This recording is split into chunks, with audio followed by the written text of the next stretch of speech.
What's up, guys? Welcome to Fight Rant Live. What's up, guys? This is Franklin here. We're gonna go ahead and do a little recap here on UFC 196, and then after UFC 196, the main card, and then right after that, we're gonna move on to some boxing, also recap some boxing also from this weekend. Diaz, say what's up. Heidi ho, neighbors. All right, guys. It was a great night of fights. Two highly anticipated fights also there as a co-main and the main event. But let's go ahead and run through the main card for the UFC 196. Shevchenko versus Nunes.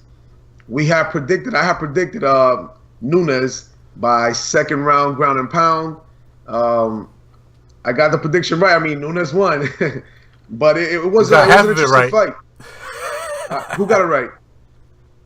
We were half right. We're half right. Yeah. It was an interesting fight, though. I mean, in the beginning, the first round, they were kind of testing each other. I gave that round to Nunes. Second round, Nunes. Shevchenko just wasn't loose at all. I mean, she wasn't really using her Muay Thai or anything. Third round, she started getting a little looser. And I don't know what it is with Amanda Nunes. I love the lioness, but I can't. Every single fight I believe that I've seen that goes all 3 rounds, third round she's always gassed, and it almost cost her. If Shevchenko would have just picked up the output there and just actually kept it just standing and banging, I think she would have put her away. She had a hell of a third round. I mean, I picked Shevchenko, but obviously I was wrong. But I was happy with my pick because I still saw that potential. That third round showed me what I needed to see. She finally settled in, and aside from just her Muay Thai looking real serious in that round, she showed me that she's not a quitter. You know, she was definitely down and she went for it. So I like that. You know, I want to see her fight again, and hopefully she'll be loose from the beginning, and we could really get a good assessment gauge on her. You know what makes me wonder, though? It makes me wonder, why did she pick it up? Did she pick it up because she saw that Nunes was gassed the heck out? Or I don't understand why she didn't start from the get-go like that. I don't know. I mean, I couldn't understand the guys in her corner because they were speaking, I guess, Russian or whatever. So I don't know what they were telling her, but she was so she was so tense from the beginning of the. She looked really tense and uneasy in the start of the fight. Yeah, and I think that was her downfall. She wasn't able to get out of that tension. And it just went downhill from there. She picked it up towards the third round. She caught Nunes with some awesome knees, man, in the third round. Not fully loose, but she Muay Thai clinch. A bit loose towards the end on the third round, and she took away that round. But too late to make a change.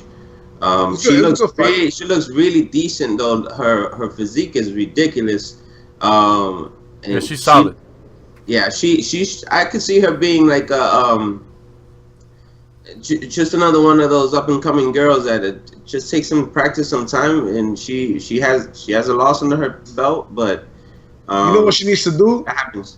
She needs to come out from the get-go aggressive. Let those hands and kicks go. I mean, you've beaten JJ at a striking match. I believe it was a kickboxing match. Yeah, kickboxing match back in the day. Kickboxing. So I know you can strike. You need to let your hands go from the get-go. Be kind of like JJ. If you have those skills, use them. Yeah. But it was a decent fight. That's what I was expecting. That's why I picked her. I was expecting her to let loose from the jump. You know, I took the gamble. I picked her. You know, I was wrong, but I was, like I said, I was still happy with it. I just, you know, I was happy that third round happened the way it did. And whether it was a combination of Nunes' usual third round slowness or that's what I was about to point out too. Nunes she's got to get some work into that third round. Like, she's done that every fight that I've seen Nunes in. She's had that problem where. But I mean, the thing that impressed me the most from Shevchenko, I mean, even though she lost the fight, and I agree she lost the fight, was when she went for it in the third round.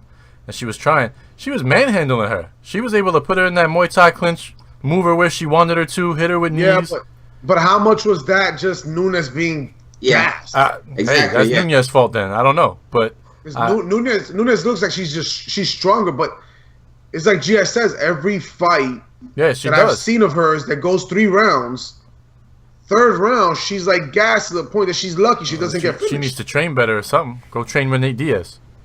Yeah, I mean, train high altitude or something. I'm not sure what's up. But it was a good fight. It was a good fight. Jay, it was all right. You put anything else in that fight? No, I think we covered it all. We all agree Nunes won 2 rounds to 1, correct? He lost that fight, so it was. You know what I do want to talk about in that fight, though? Who the hell gave Nunes a 10-8 round, and then didn't give Shevchenko a 10-8 round for the third? If you're gonna give Nunes a 10-8 round for either of the first or the second, Shevchenko should have had a 10-8 round from that same judge in return. I don't think any of them deserved a 10-8 round. But I didn't think so either. I wouldn't have given anyone a 10-8 round. If they did give one to Nunes, then they had to give that third round a 10-8 for Shevchenko. That's what I'm saying. That's ridiculous. But then again, that's just matter of fact, that's a perfect segue to going into Lawler and Anderson. I mean, talk about judges being ridiculous. That was another one. Yeah, that made no sense to me. I mean, I had Lawler won the first round. He damn near knocked out Anderson the first round, I believe twice almost. He won the first round to me. He won the second round to me. Anderson was waking up a little more though in the second round. Third round, that was Anderson. Yeah. I had Lawler winning 2 rounds to 1. I have no idea how in the world they gave it 30-27 to Anderson. Yeah, see, I didn't agree with that at all either. Like, how I don't see how anybody could do that and think that that's you shouldn't be a judge, man. 30-27. You know what? You know what it is? It was probably boxing judges doing them because they're the same judges, and the majority of them don't know what the heck's going on. Supposedly, allegedly, there's been a lot. I mean, even other podcasts, Joe Rogan and stuff like that. There've been a lot of. They talk about it how judges are literally standing there. They're like, what's going on? What was that? Oh, that's what's happening? Oh, so I should score for the... Oh, okay. Allegedly, that's been the case. A lot of fighters have said that also. Because they just know boxing. MMA is an upcoming... It's only, 21 years old, really? So they don't really know what in the world's going on. Most of them don't. And, I mean, it just shows it. There's no way in hell that was 30-27. Point blank. I mean, the way I saw it was very similar to the way you saw it. He definitely won the first round, Lawler. And the second round, I gave to Lawler also, but I wouldn't even be mad if a judge gave it to Anderson. Like, I could see how somebody might see it that way, and then you'd have 29-28 Anderson if that was the case, or 29-28 Lawler like I had it. You know? But if 2 judges made it 29-28 Anderson and another judge made it 29-28 Lawler, I wouldn't have been as upset as I am about that decision. But when you give somebody 30-27, like there was you can't judge. Yeah, you can't judge if you're giving those kind. You have no idea in regards to what's going on in the sport, and you should not be judging the sport if you're giving those kind of scores. It's just. I was thinking it was gonna. I started getting worried actually. Like when the first fight happened and I saw one judge gave Nunes 30-28, then all of a sudden the Lawler fight's on. A 10-8 round. Somebody gave Nunes a 10-8 round, and then in the Lawler fight, I'm like, this guy is 30-27. Like, all right, these judges, whoever's watching these fights needs to not be watching these fights because this is pay-per-view. Put that on like fight night with no championship fights or something. If that guy needs to be judging something, like that guy, whoever that person or persons was, should not be judging. They're incapable of doing their job right. They should not be judging point blank, especially not MMA fights. Yeah. Stick to the boxing matches then. If you can't judge MMA fights, you have no business there. I think overall, as far as there's 2 things that should be checked every 3 months or every month. Your eyesight, drug testing, and 2 is judging. They should both be tested every month or every so often, because some of these judges are, honestly, to me, they're just corrupt judges. You know what they should have? You know what would be cool? At the wrong time. You know what I'd like to see for real is if, let's say like the UFC hires 20 independent judges, right? They got the money for it. They sit them down at every fight event and have them score the fight along with the actual judges that are scoring. Yeah. And whichever judges come closest to the overall opinion of those 20 guys, the most popular opinion, should be the guys that judge their. It's kind of like the NFL puts their best ref crews in the playoffs and the Super Bowl. You know, they should have that. In MMA, they should test the judges to see if they actually know exactly what's going on in the fights. Yeah. If they know the actual submissions, if they know the transitions, if they point blank, if they just know what's going on. Yep. That's the case right there. You can just see they have no idea in regards to what's going on. It's just like the referees. They have to be more competent, man. You know, the referees. We already know our refs.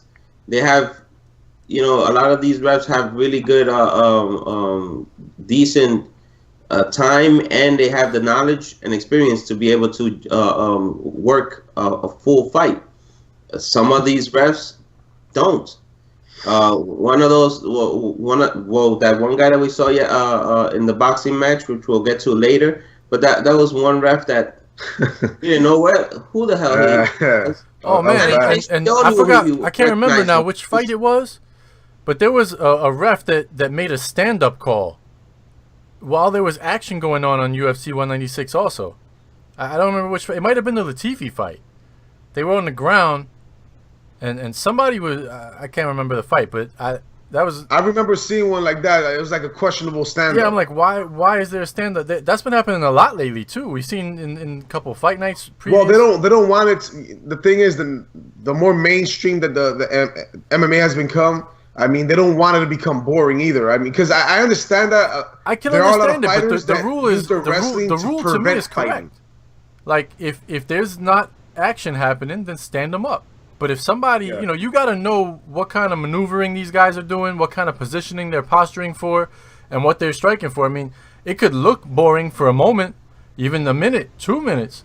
But if somebody's working their way into a position that's going to get them a submission, you got to let that go. That's part of mixed martial arts. There's nothing you can do about it. The only thing that I agree with, though, is that there are some like wrestlers that have like real good ground game that will wrestle you to the point that they're just doing it, you can see, to pretty much avoid an actual fight. And some of them will actually stay busy, and it won't actually be anything meaningful. It'll pretty much be like pitter-patter, just so the ref will be like, okay, there is some work being done. When in reality, there's really no work being done. And I agree with those stand-ups. Yeah, that's fine. I mean, if there's real work being done, boom, ground and pound, and transitions and stuff like that. I don't think they should be stood up. No. All right, let's move on to the third fight. Latifi versus Valiante. This fight didn't go the way. I mean, I predicted right, but it didn't go the way that I thought it would go. I thought Latifi would win. Yeah. I just actually knock him out in the first. They're both knockout artists. They go at it, especially Latifi. Yep. They respected each other. I think a little too much, maybe. I'm not sure. Valiante, I know his kickboxing is insane. Kickboxing, Muay Thai, his kicks, every freaking kick he threw, even when they were pretty much just BS kicks, they still landed hard. I thought it was gonna be more action packed. I thought Latifi was gonna take him out. I mean, he won the fight. It was a decent fight. I thought it was decent. Was nothing horrible or anything like that. No, it was okay. It was kind of slow, a little bit more boring. But I think that's because we anticipated it being such a. Almost everybody that I spoke to about that fight said, "Oh, this is going to be a quick knockout. Somebody's getting knocked out real quick." Yeah, somebody's getting knocked out. Yeah, that's what I thought in that match too. I had it going for Latifi. I thought. I mean, he definitely won the fight, but. I think he just towards the end they kind of both slowed down, and it was much. And I think Franklin's right, where I think it had something to do with a little bit of respect towards each other, and it was more of a or fear of each other's power, which I mean equates to respect anyway. But and it was one of those matches where it's like, I gotta be cautious throughout this whole thing, because I know he can knock me out, and the guys the other guys thinking the same thing. So. Yeah. So I think that's what happened that nullified the whole knockout, and because definitely a knockout could have happened in that fight. Latifi has some good Brock Lesnar kind of suplexes. He got a couple. Oh man, you know what? We should mention that, because some of those takedowns, man, those were awesome. He did have some awesome takedowns. He's no joke, fight. man. His wrestling is no freaking joke, bro. He's top that. But I believe he's competed and been champion of some wrestling tournaments. I mean, he's no joke, man. Those slams are no joke. Yeah. Let's move on. He's got that Bobby Lashley look to him, that body. Yeah. Let's move on to the co-main event. This was a good one. Let's move on to that. Where the entire Fight Rant crew picked it correctly with the underdog. This fight here, I swear, this fight looked like a fight out of a Rocky movie. This was insane.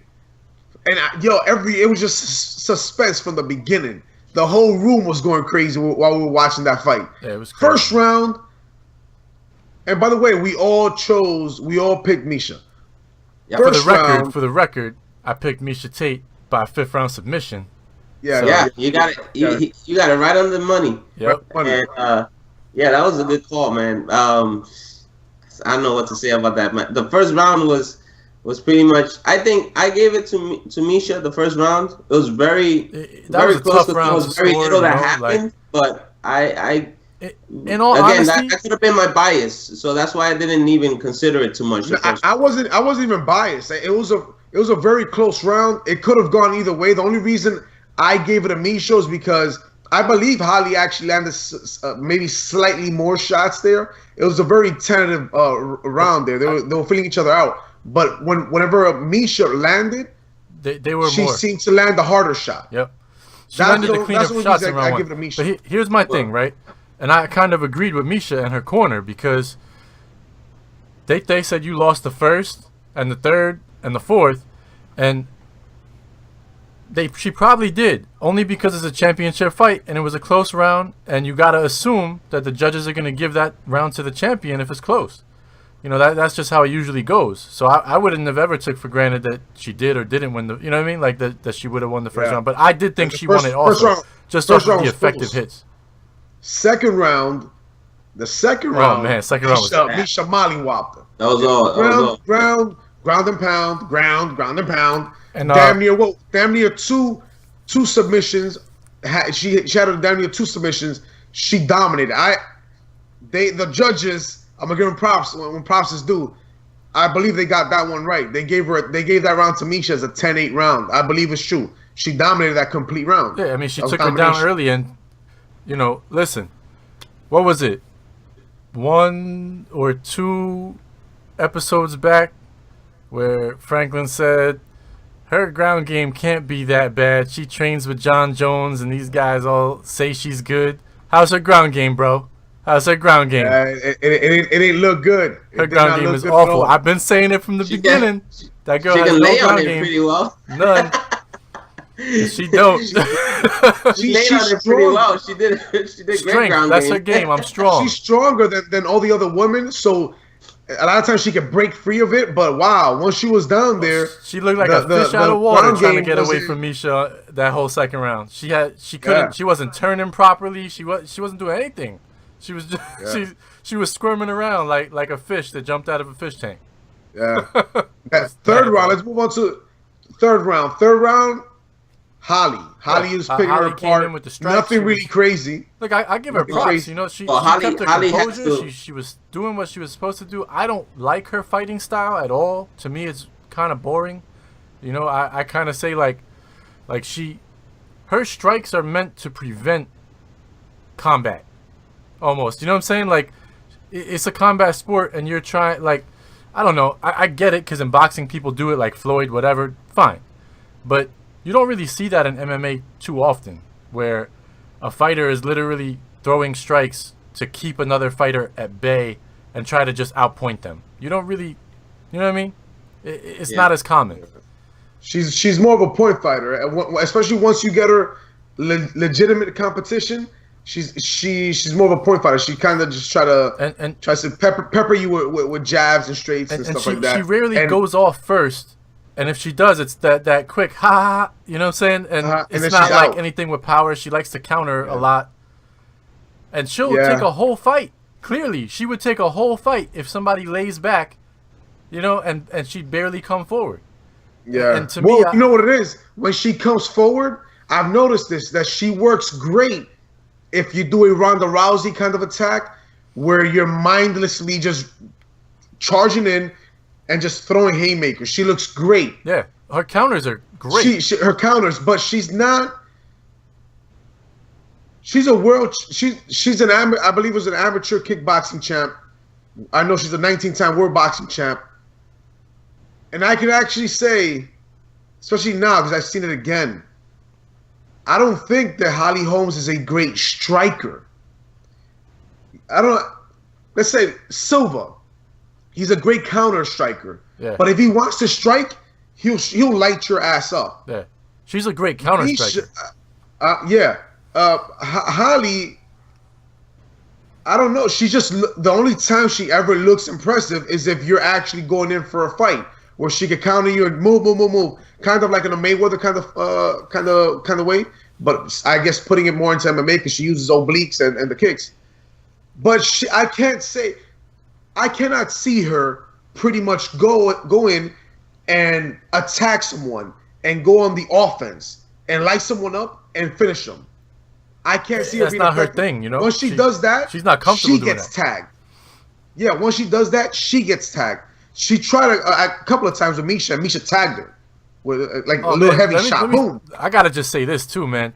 Miesha's game plan was amazing. Like to shoot underneath her big left like that. Yeah. It was so. I was just like, we've been saying it. Like we know she's gonna have a good game plan. We just gotta see it in action. It was great.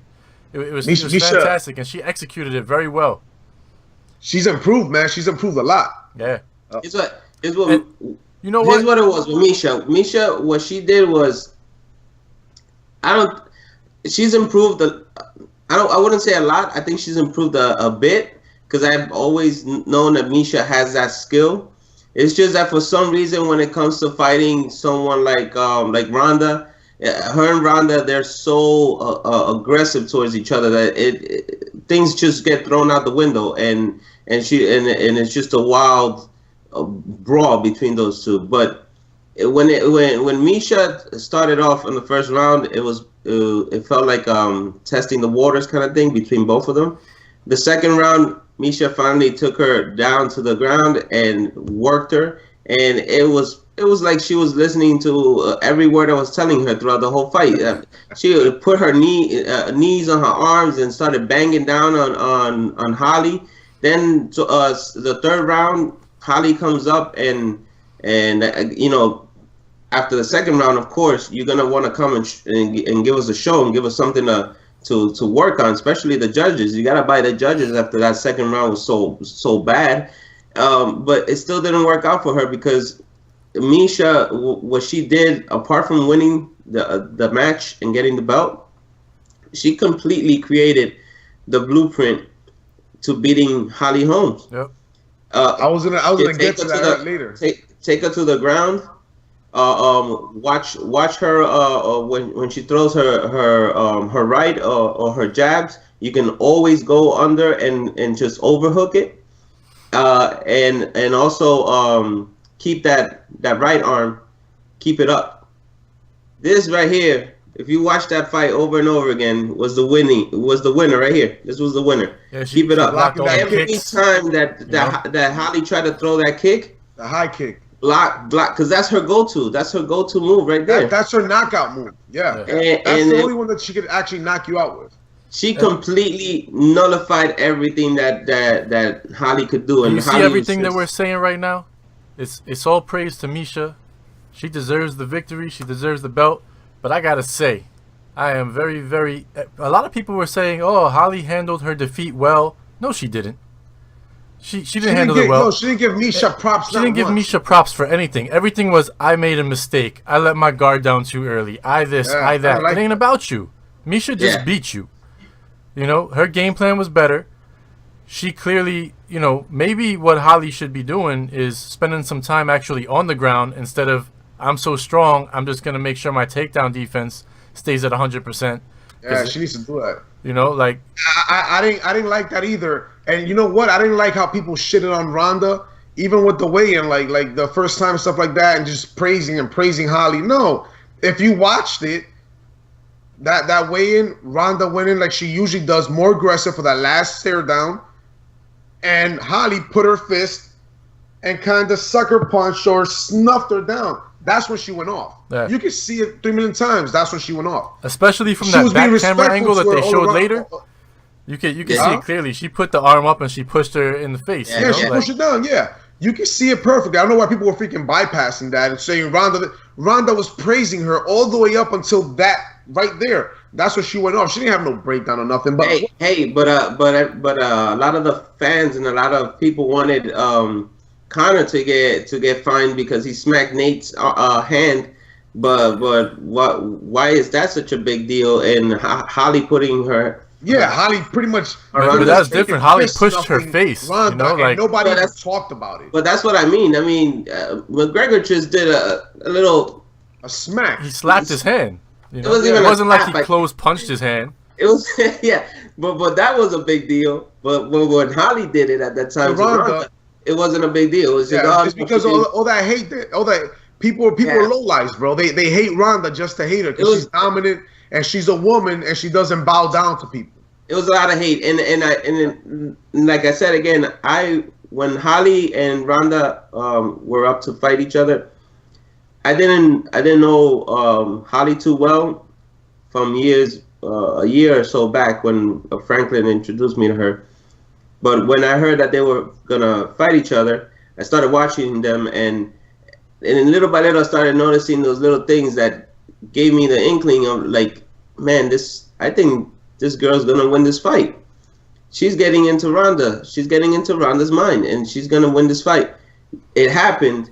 I was upset about the whole thing to begin with because even though Miesha has lost twice, Miesha was still undefeated for almost 2 years in a row. Deserved that fight. Yeah, I felt she and deserved Holly the fight had just come in, and they gave Holly that fight to Ronda. They gave it to Holly because Holly was the big thing. Everybody was talking about her. All of a sudden, nobody wanted to hear about Miesha, but they wanted Holly to come in because she was the boxing champ and the best ever was gonna destroy Ronda. It happened, but we go back to now.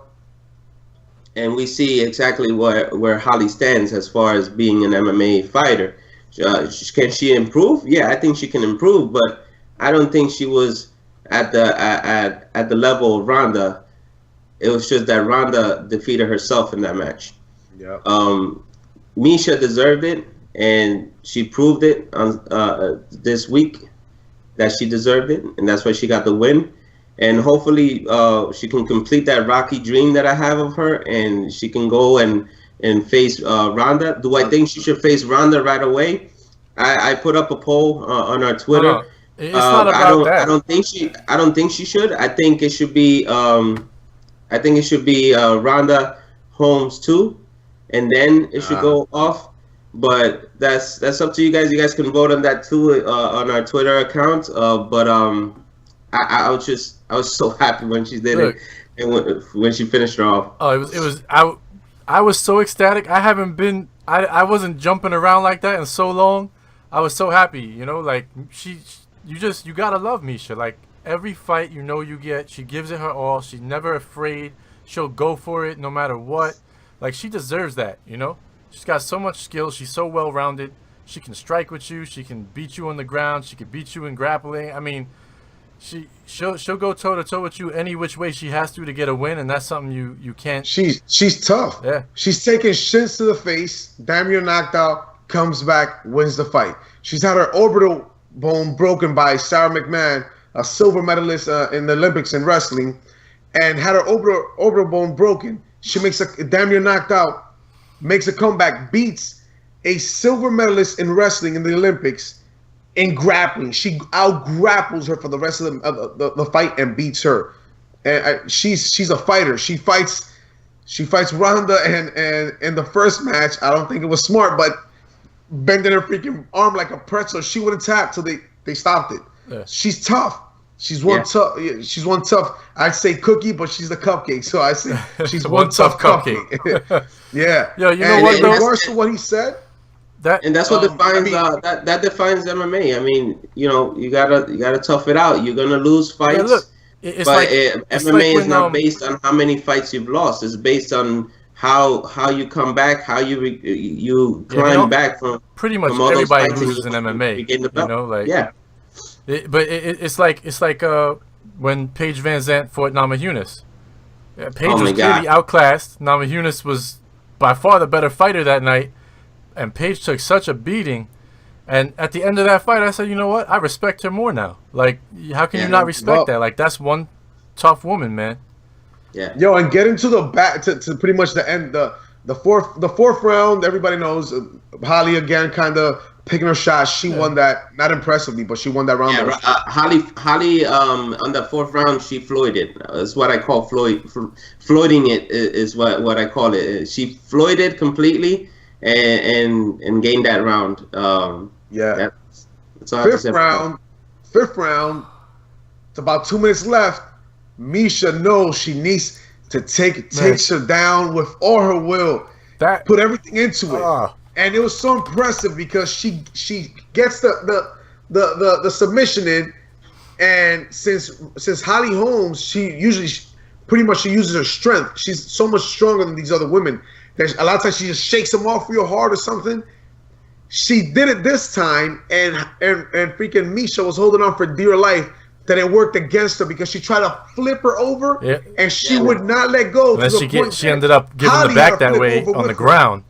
And when she landed, it was sunken in even worse. And once you saw her, and Miesha got the legs wrapped around in the front too with it, and it was over. That was it. And you can see her brain shutting off, and the last moments of her brain, kind of like having her in a boxing match or something. She's and then boom, out, yo. But hey, look, what Miesha said it too. Miesha said it too in the interview that when she flipped her, she actually had her on the chin, but when she flipped her, her hand just slipped right into her neck and made it was great. And listen, to what G.I. said. This is that's the blueprint. I'm pretty sure that. I don't believe the crap that Dana said that supposedly Ronda wasn't even watching, she didn't even know what happened. I don't buy that at all. I'm not buying it. I'm pretty sure that once Ronda saw that, bing, light bulb just went off. Okay, so pretty much patience, and Holly is not impressive at all. Don't chase her. She is not impressive at all. Her striking skills don't show up offensively. It's pretty much defensively, countering. So I know I just went up, boom. Okay, so patience, take my time, pick my takedown attempts, perfectly transitioning when she throws a kick or a punch and she's pulling back, immediately go for it. And take her down and keep her down, and pretty much it's a wrap. And one of those keys that I thought Miesha did great on too early. Well, I felt like when she lost the third and the fourth in there, was because if you watch the fight in the first round and even the second before the takedown, and anytime they were standing up, and at certain points even in the third and fourth, but she seemed to stop doing it, was a lot of head movement, and she was coming in without actually throwing, but moving her head side to side, and it was causing Holly a lot of trouble on when can I pull my punches, when can I throw this strike. I want to make sure I land it, and that's how she was able to shoot under that arm. The arm. It makes you think though. She did a lot of level change looks, you know. I really think now that Holly Holmes won that fight versus Ronda. First of all, I think everybody knows Ronda was not in shape for that. So things were off. A lot of things were off. Drama with the mom, drama. Her boyfriend and her came out and they were going out, and he was still married. And then all the other drama with movies and book signings and book tours and blah, blah, blah, just the talk shows, doing so much. But freaking Ronda, when she fought her, if she would have freaking not gotten stung by that shot, she said in the show that her perception was off. If she wouldn't have got stung like that by one of those shots, I think she could have probably pulled it off even that first time. Yeah, when she got her on the ground that one time, she was trying, but it just looked off, you know. Yeah, but she was off. She said that with that one shot, her perception was off. I think Ronda's problem on that bout was that every time she attacked in a lunging kind of way, where she was coming up. She was shooting every time she came, she was coming up, and it was, and that's like feeding cupcakes to Miesha Tate. It's just, you're gonna get it. You're gonna take it. For a defensive fighter like Holly, a counter striker, it's just it's great. But I just think that what she said that had happened to her made a lot of sense, and I think it had more of a role than we're giving it credit to. She literally said from the beginning of the fight, I believe it was like a quick right that she caught it with, like a straight. Supposedly, once that landed, she said she was stunned. She was hurt back, and she was trying to fake it. Yeah. But supposedly, she couldn't even tell like distance. You think that didn't have a lot to do, even when they got to the floor, why she wasn't transitioning as smoothly? Maybe her equilibrium was probably off, you know, and that's gonna have everything to do with it. But you know, that's part of the fight, and that's something that Holly actually. Look, Holly whooped her. You know, that was the end result. She got whooped. Was it. She got whooped, but it's just one of those things. She's a counter striker, and maybe let me not, because I don't want it to feel that we're giving so much hate to Holly, but I don't think it's that Holly doesn't have the more techniques and more skill. It's just that Holly's the type of person that she's a smart fighter, so and she'll stick to what works for her. So if this particular style has been working for her all this time, she's gonna stick to it. And now, will we see something different come out of her? Maybe so. Maybe she's gonna look at this video and she's gonna say, "Hey, I'm gonna have to work on this ground game. I'm gonna have to use my kicks a little better, not be so obvious, and I'm just gonna have to switch it over." And I think that might just happen, and we might see that when she if and when she goes up against Ronda Rousey, or maybe when she faces Kat Zingano. She should work on her ground game and giving credit where credit's due. That's what she should work on. I'm with Lee on that. I think this has to be talked about, because Ronda got so much shit, and Holly praised. She's like the perfect role model, perfect this. No. How in the world are you not giving Miesha any props at all, though? I think that has to be reiterated, man. Every statement is all about her. Of the humbling experience and the humble pie there, and give her some props, because I don't want to hear this. I was too complacent. What about the second round? She damn near choked you out twice. She dominated you completely in that round. You were complacent for that round too? No. And I don't. You have not once said, you know what? I mean, she's literally quoted as saying, good. "I lost that fight because of complacency." You lost that fight because Miesha whooped you. That's why you lost that fight.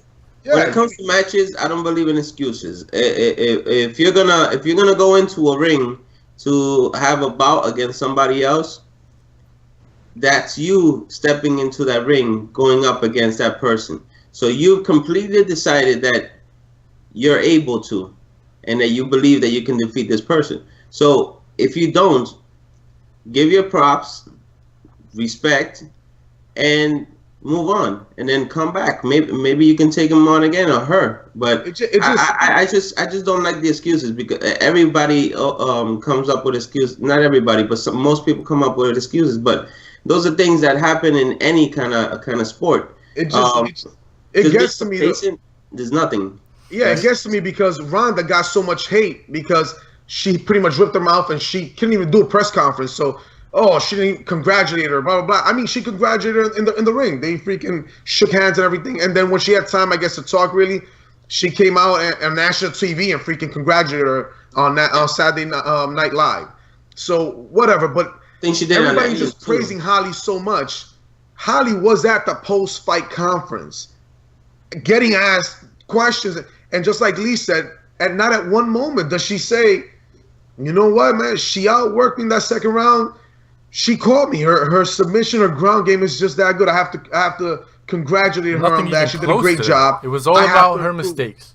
Yeah, everything was pretty much. It was me. I was complacent. No. She outworked you. Second round, she outworked you. Damn near put you out in that round also.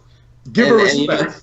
You know what I was thinking when she said that too? I was thinking, well, is this her way of trying to hide that she's as upset as Ronda was when she lost her belt and doesn't want to like show it because she's already said, "Hey, I would never do that. I would never think like that. That's ridiculous." Yeah, I thought about that. I was like, maybe she's just, that's her front trying to say, maybe I'm not gonna do it. But right now, if we go check at her house, she's probably crying in the closet. Well, she said she's very emotional. She's always said that. Yeah, I mean, look, it's funny. She said she didn't want to be a one-hit wonder. There you go. There you go. And that was her. Yeah, that's one of those. But it's okay because she's only a one-hit wonder because of her complacency. Yeah, but that's one of those things that. That's one of those things that I look at when I'm watching two fighters before they even go up against each other. I look at those things because those are things that really affect you. If you're already saying, oh, one, you're already making plans to go up against other people before you even fight this one. Two, you're talking about you don't want to be a one-hit wonder, so you already have doubts. So that right there, I was already like, oh man, Miesha's gonna get it. People giving Ronda all that shit, and Ronda freaking how many times did she defend her title? 4, 5, 6 times something, annihilating women within seconds, and they want to shit on her that much. I was never cool with that. Just praising all the preacher's daughter. She's so nice. She's so this. I wasn't cool with her. I don't know. It left a bad taste in my mouth, just like Lee said. And I'm glad he brought that up because it bothered me that man, I haven't seen one interview that she gives Miesha any props. It's pretty much me, my complacency, me. I messed up. I was winning. Oh, I blew the whole fight. I let my guard down just a little too early. Like yeah. I'm like, what the? Yeah. I'm not cool with that. You know what? All right, we're wrapping. Hold on. Before we do that, I know we got to get to the McGregor one, and Diaz fight, which was another awesome one. But I want to say this. I think from every standpoint, business standpoint, the fan standpoint, that the UFC is making a mistake. They should not have already been working on booking Tate versus Rousey 3. Yeah. That shouldn't be the fight right now. No. Because I disagree, but I'll let you finish. I see this as a perfect situation. Me as a fan, this is what I want to see. I would love to see Miesha Tate fight Nunes or somebody. I mean, she'll win, but that's fine.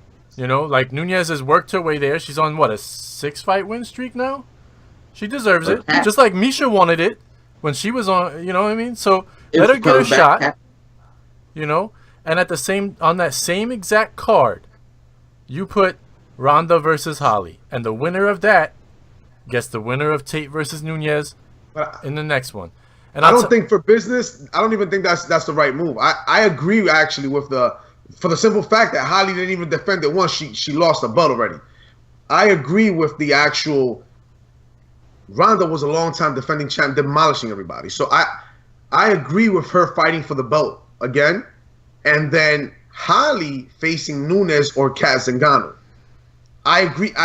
All right. Why? Because if Ronda wins and Holly once again wins, that sets up that huge rematch. Okay. Once again, that's the moneymaker. I'm fine with that too, but then it can't be Nunes. Then it's got to be Kat. Kat, because she's ranked 3. Yep. If Holly can beat she Kat, beat Nunes already. The way that I see it, that it should be Miesha versus Kat Zingano or Nunes. I would say Kat preferably. In that case, it would have to be Nunes because Miesha beat Kat.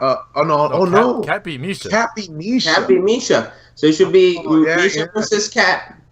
And then it should be Holly versus Ronda. The same card. That would be ridiculous. That would be insane. Like if you put that all in the same card. The only thing with me is that then you got hold on, and then you got, let's say we'll have Ronda and Holly first. Okay? Let's say Ronda defeats Holly. You know what that interview is gonna be like right after the win. It's gonna be cash money right there. If Holly beats Ronda, you know how that interview is gonna be. It's gonna be cash money, and then right after that, we're gonna get Miesha versus Kat, and if Miesha defeats Kat, another moneymaker, and then if Kat beats Miesha, another moneymaker. Yeah, but the thing with me is that if Holly beats Ronda again, I see Ronda going away. I see her career being over. She's even said it herself. Then it should happen. If Holly beats Ronda, that's why I think that fight should happen first. It should happen. So then Ronda can retire if she loses? No. So retired. She can do whatever here's why. I'll tell you why. Here's the thing, because if Holly beats Ronda the second time, then we're missing something in what Holly has. We're missing something. Either we're missing something, or Ronda is just not. Or Ronda comes out with a bad game plan. I don't think Ronda. Look, I mean, I don't even think she's training right now. Let me explain this though, because I didn't even fully finish the explanation, and it ties into this, right? If it goes down the way that I would love to see it, right? It could be, Miesha versus Kat or versus Nunes, or whatever for the belt, and then you have Ronda versus Holly as the very next fights that happen. If Ronda wins, okay. First of all, Ronda versus Holly is going to sell. Title fight or no title fight. That's selling. And if you can add on the same card, Miesha versus Kat, or even Miesha versus Nunes, that's going to help sell it too. And then, after that's done, let's just say Miesha wins. Which one do you make the main event, though? That's tough, It's got to be Miesha. It would have to be Miesha, I guess. She's a champion. She's a champ. Yeah. I give it to Miesha. That'd be crazy, but then Ronda's really the main. That'd be crazy. Yeah, it's gotta be Miesha. But listen, this is why I'm saying that though, because let's just say Ronda beats Holly. That's the important factor here. Now they're tied 1-1. Now if Ronda goes and fights Miesha for the belt, or if Kat wins or whoever for the belt for the next fight, which she would then deserve the shot for sure. You go ahead and let's say she wins it. And meanwhile, Holly fought Nunes or somebody and she won. Now you get the third fight for the belt to settle the score once and for all. And to me, that is the most money-making scenario you could come up with. Because think about the promotion of that fight. That's a lot of ifs. I know it is. But it is a lot of ifs. But the way I see it, I do believe that Ronda would beat Holly in the second fight. I think she would. I think she... I don't know. I don't. You know why I don't know? Because Miesha has improved.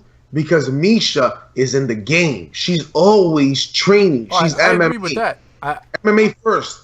Yeah. Ronda is Hollywood first, bro. I really doubt that she's actually really training. Besides hitting mitts and whatever, I really doubt she's actually training to get better. She has 2 movies coming up. She's still doing talk show hosts.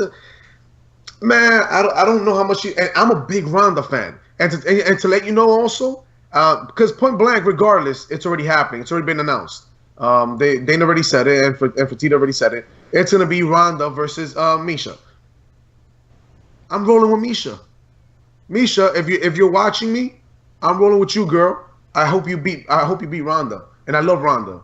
But man, Misha's like a Rocky movie come to life. Yeah. I can't. Yeah, but that's also something that's gonna bother me too, because I don't want excuses when it comes to Ronda. So what I would rather see is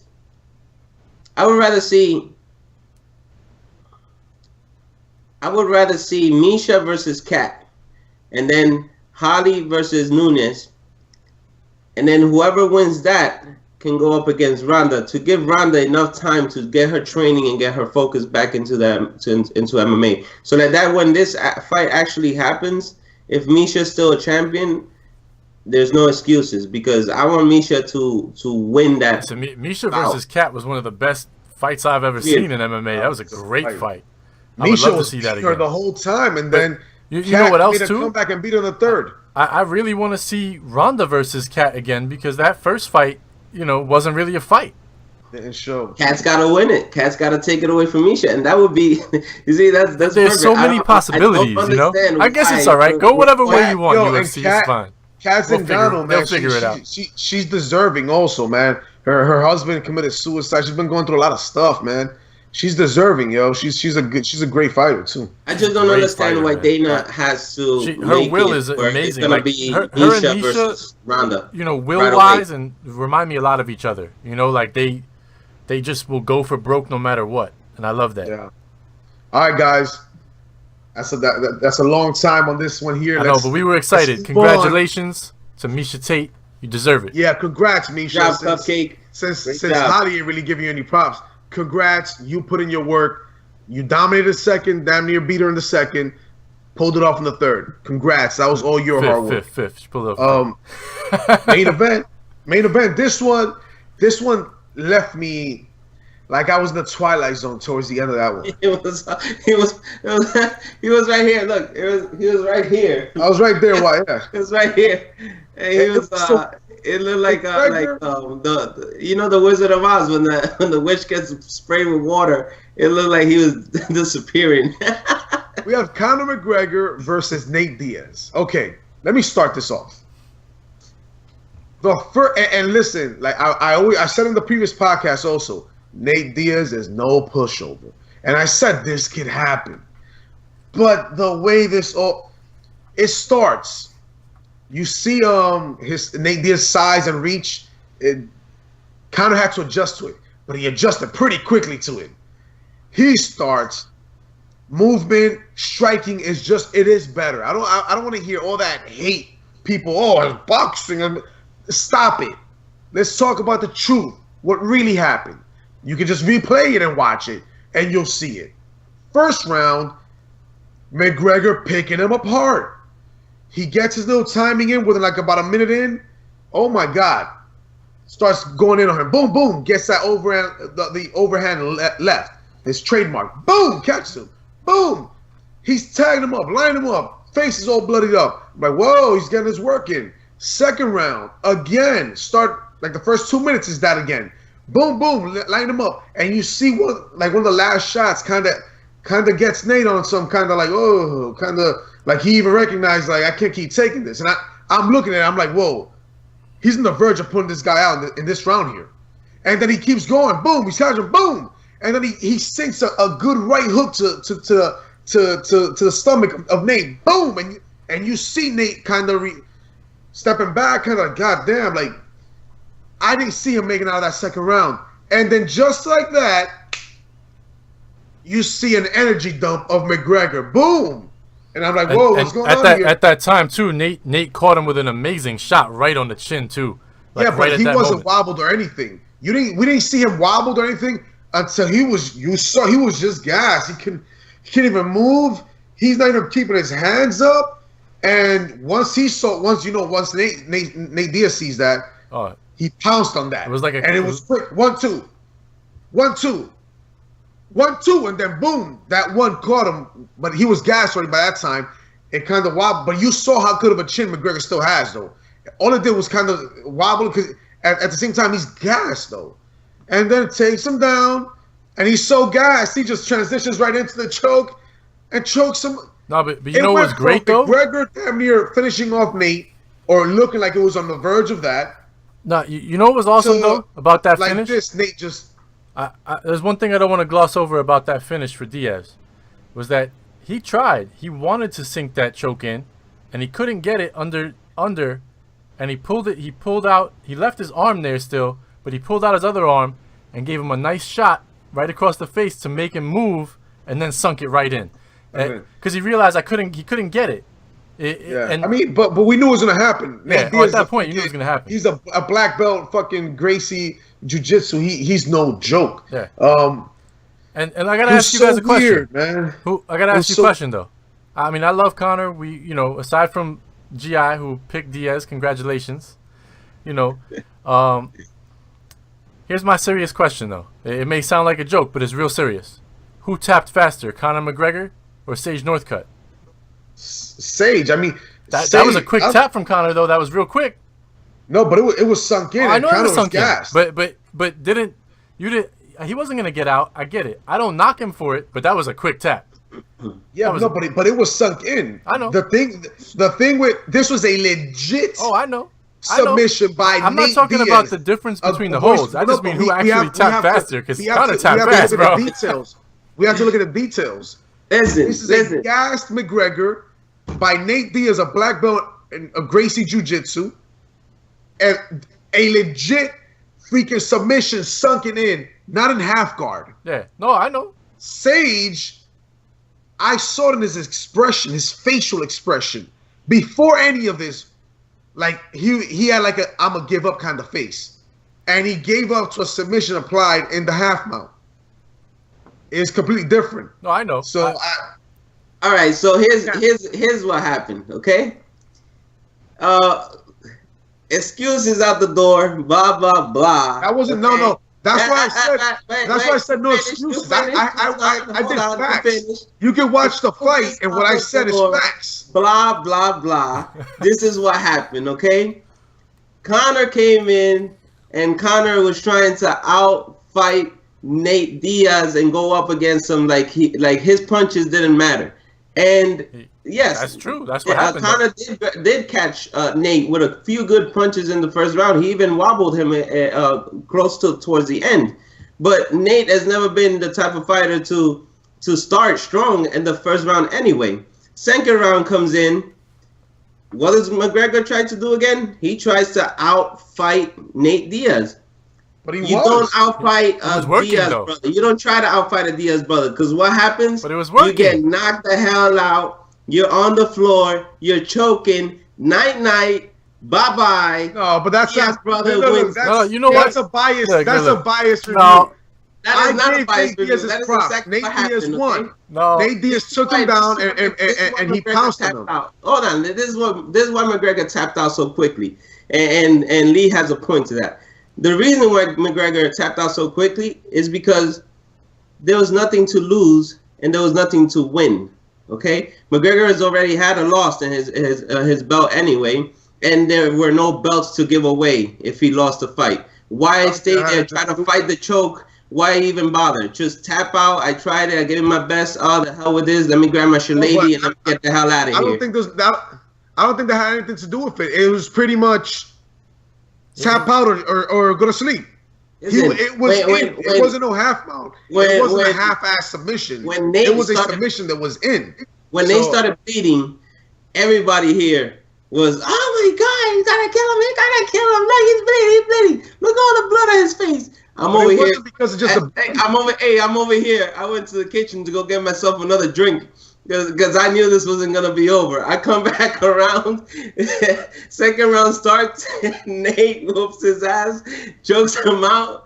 Night. No, that's not how it happened. Second round started.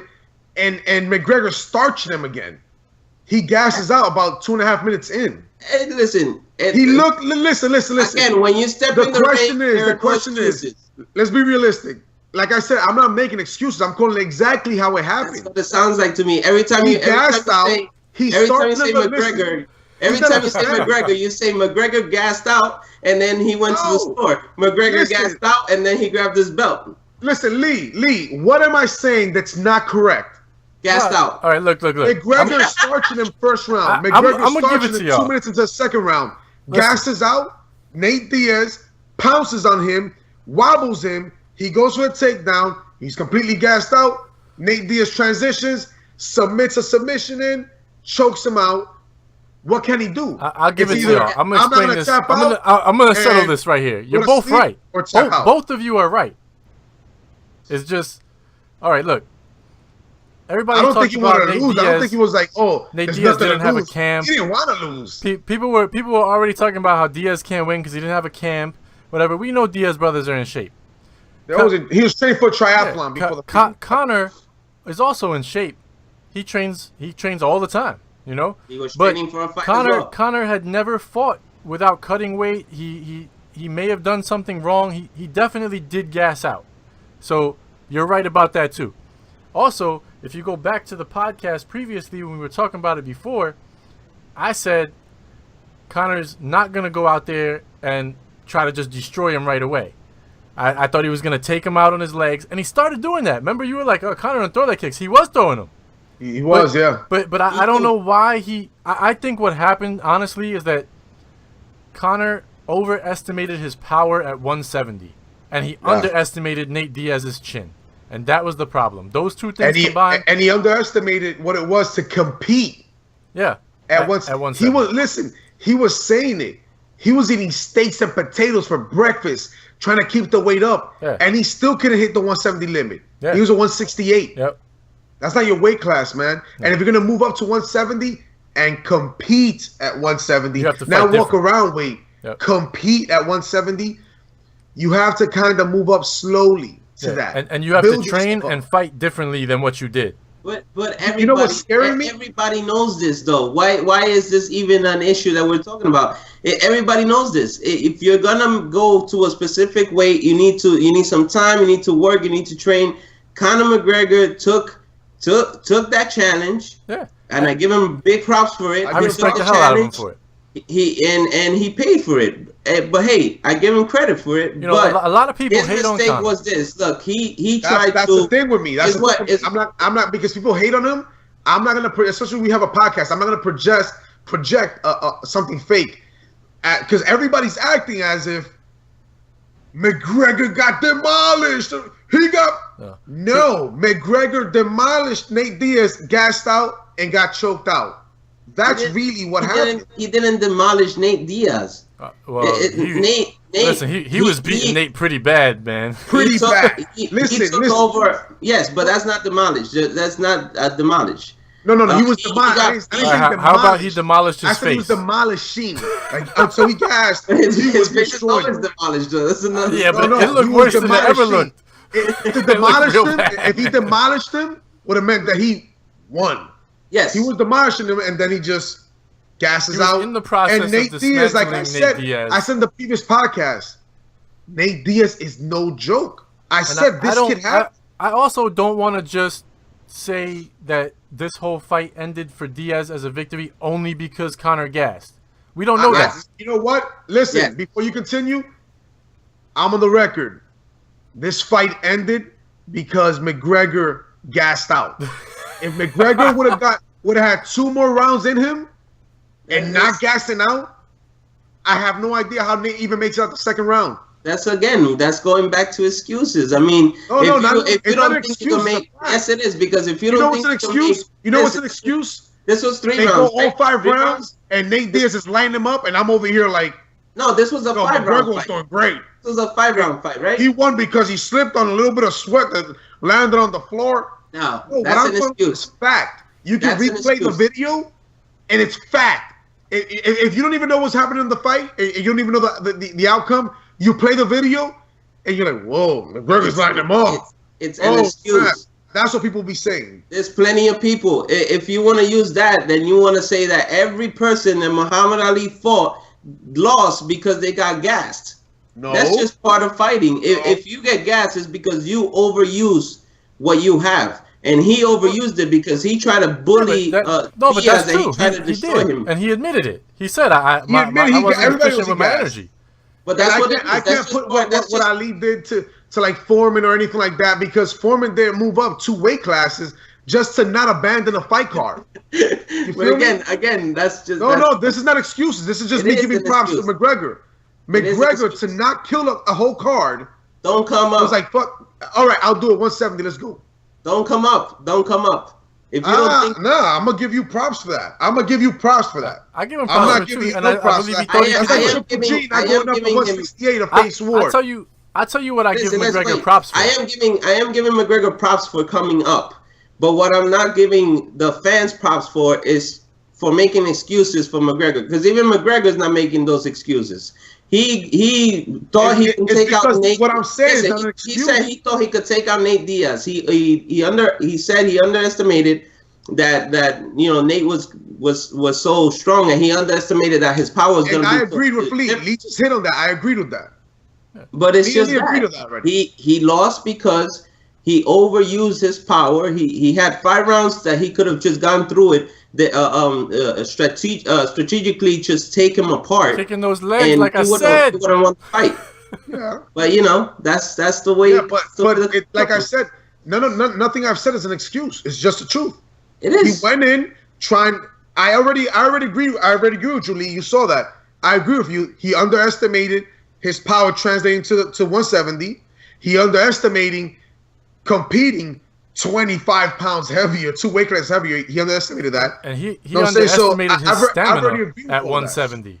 You're carrying around 25 pounds more, and that's not an excuse at all. He admitted it. He said, I did. And No. I'm not saying McGregor. I never said McGregor made excuses. I'm saying fans are making excuses. And the I'm fans not making excuses. I'm just saying the truth. That's what happened. The fans making excuses that McGregor had to climb all the way up to 170. McGregor did not have to climb all the way up to 170. McGregor could have stayed where he wanted to. Yeah, McGregor did not have to train for a 170 fight. He did not have to do that. He could have stayed where he was. He decided. That's not an excuse. That's just pretty much giving him props. No, it's an excuse when you're saying, "Hey, good job, Nate," but you only won because he did this and he did this and he did this. Well, they're not saying that. They're just saying the truth, man. He went up 2 weight classes. Okay. He's never fought at 170. Nate Diaz has, I believe, 4 or 5 fights at 170. Listen, congratulations, Nate. Nate is a warrior. Yeah, he's a warrior. Nate took some amazing shots. If you're watching this Nate podcast, was getting wrecked. Go watch the other podcast. I give Nate Diaz props. I'm like, he is no joke. Yeah. I'm a Diaz Brothers fan. McGregor, you want me to lie and just stand here? Because now you're looking at, just like with Ronda, McGregor has a lot of haters. If somebody didn't watch the fight and they just look at the comments and hear people talk, McGregor got demolished. But no, go watch the fight. You'll be like, oh shit, he was lighting up Nate until he gassed out. It's just the truth. There's nothing to it. Why can't that be the truth? It's just the truth. Listen. And then you know what Nate did this? He did. He won 2 of them until that last one 2 clipped him and wobbled the freaking gassed out McGregor, but he wobbled him. And McGregor went in panic mode.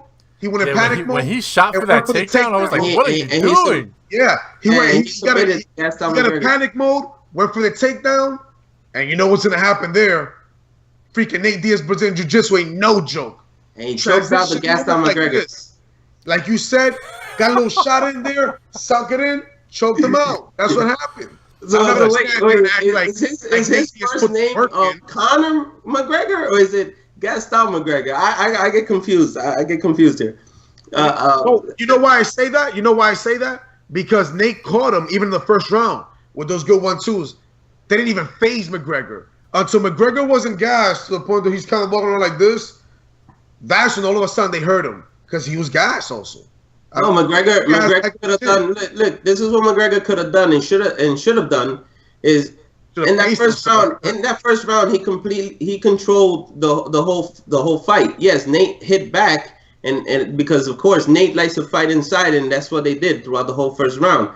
He hit back. He defended himself the best he could. When he got rocked, he also defended himself where McGregor couldn't finish him off in the first round. Towards the second, McGregor should be a champion that he is, should know what his fuel gauge is at right now. So he should have started working kind of like the way you work a first round fight, where you're taking your time, you're breathing, you're gaining back your momentum.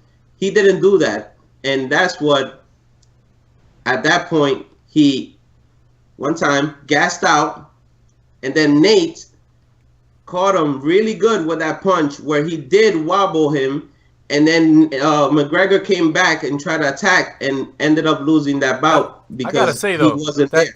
Those exchanges in that second round, once Conor was hurt, those were great, man. That was a great bunch of. I was like, these two guys are just saying, my balls are bigger than your balls right now. Yeah, but McGregor, you know what it is? McGregor's always said, I'm not a point fighter. I'm gonna come out there, bells in the ring. I'm gonna go fight you.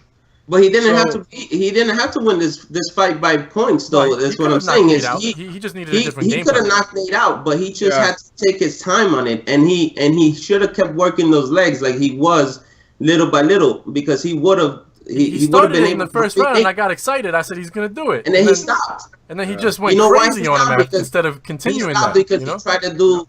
It kind of turned. It started off as a strategic fight, and then ended up going into a Ronda Holly kind of fight, where Ronda's trying to. McGregor was throwing Hail Marys for everything. In her he was landing them too. School. You know what it is? His machismo is his freaking his. I'm not gonna bow down to nobody. It cost him because once he saw that he gassed, he should have, I guess, fought a little more smart. Try to. I'm saying, get a second win for the third round. But he stayed there like that, taking shots. Yeah, he put his hands down and he started trading with him. You know. How many Stockton slaps did we count in that fight? I saw one that landed pretty damn clean. Yeah, one of them did land. I saw one of them didn't go through, but there were two. One was right on the button. I saw one that was right there. Yep. Wow, just smacked him real good. And Conor laughed. When he like I said, man, I'm a Diaz fan, but I'm not gonna lie to you. Gia, you were right next to me. I'm like, oh my God, he's about to put Nate Diaz away. He's about to put Nate Diaz away. Holy snap! And then look, he comes in, boom, that right hook to the stomach of Nate, and Nate's kind of like, oh. Listen, I'm like, oh shit. I'm like, McGregor is no motherfucking joke. He's gonna put him away. And then Diaz next to me laughing. I'm like, oh, and everybody's like, oh shit, he's gonna put him away. And he cracks him again, bow. And it's just Diaz is like, God damn. And then all of a sudden. When I saw this is when I knew that hell was gonna break loose. When I saw this, boop, boop, boop. Yeah, when he starts with the hands out to the side and then the 1-2, 1-2. I was like, shit. He saw it. I'm not gonna lie. Once I saw like McGregor was tired, and then I saw Nate Diaz do that. I'm not gonna lie. I was like, oh damn, damn. And then I'm seeing he's not being smart about it. He's kind of like, heck, hit me. I'm like, oh no, damn. I'm like, how did this just go from this to this? I'm like, oh my God. It was a great fight, though. It was so great to watch both aspects of that fight. Like, just watching that fight turn, was just amazing. I do agree with Franklin, though. Like, I think if that fight was at 155 or something like that, I think McGregor wins. I think McGregor would have had more of a gas tank and would have put Nate away, probably. I'd love to see it. I want to see him fight at 155. I don't think that Nate Diaz could eat those shots at 155 like he ate it at 170. Thompson knocked out Nate Diaz at 155. Thompson signed to Bellator now. You know what I'm saying? The fight was at the same, if the fight went the same way that it did in this one, where McGregor just tried to out-punch Nate, I think it would go the same way. Nah. I still think that he needs to be strategic when he's fighting somebody that's got a hell of a chin and I think he probably will be more strategic if they fight again anyway. I still think the thing is that at 155, his punch is going to carry a lot more. They're going to hurt Diaz a lot more. And you see what happened in the second round? It's not going to happen. I mean, he's fought all three or like five, I believe all 3 rounds, right? He's gone all 3 rounds. I know that. And he hasn't gassed out. He went without gassing before. So the Max Holloway fight, he hurt himself even. 145, 155.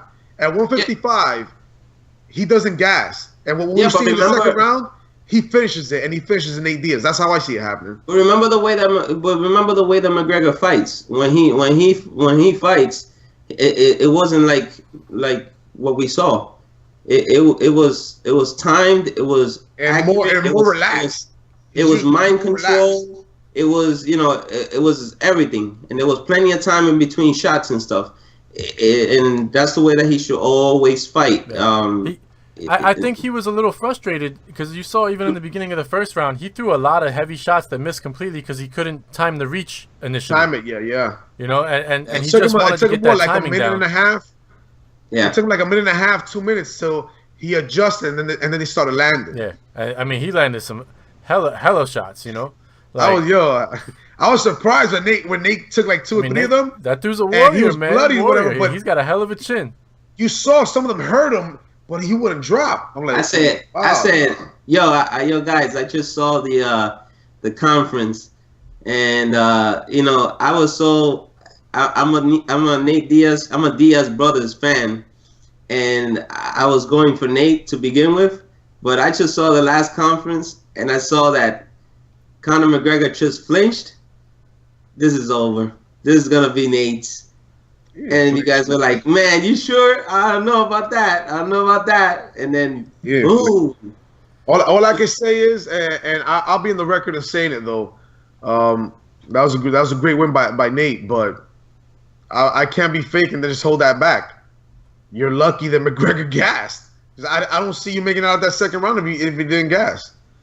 If McGregor could have gone the rest of that round like that, and then the third also, I see no way in hell where Nate Diaz wins this fight. But you know, it's a stupid game plan anyway. That was a 5-round fight. Yeah, so exactly. You've watched Nate fight how many times, and you know that he's only been put away once, and you're gonna give everything on every punch you throw. What if it? How are you supposed to make it 5 rounds? He shouldn't have thought, I'm gonna be able to do this in 5 rounds. You know what it is? I think that because he was like slightly hurting him though. He was, and I think even that I was like, yo, he ain't gonna be able to take too much more of this. Yeah. So, and you know how McGregor is. Once he feels that he's hurt you, he goes in like a lion for the kill. Yeah. And he was hurting him. He just couldn't keep up the pace at 170, man. On Saturday night, the gazelle ate the lion. Yeah, man. the lion tired out and gassed out, and the gazelle came in. It was all disrespect. It was all disrespect. Like you disrespected the fact that these guys they might look. A lot of people look at them and they're like, "Yo, is this?" Was my wife? I think was like, "Hey, is Nate special or something?" Because he looks and talks special. I'm like, no, I don't think so. I think he's just that way. He's always been that way. People underestimate him. Well, I think for those reasons. He's like he has like a lisp or something, but but you don't underestimate a guy like that. That's one tough dude, man.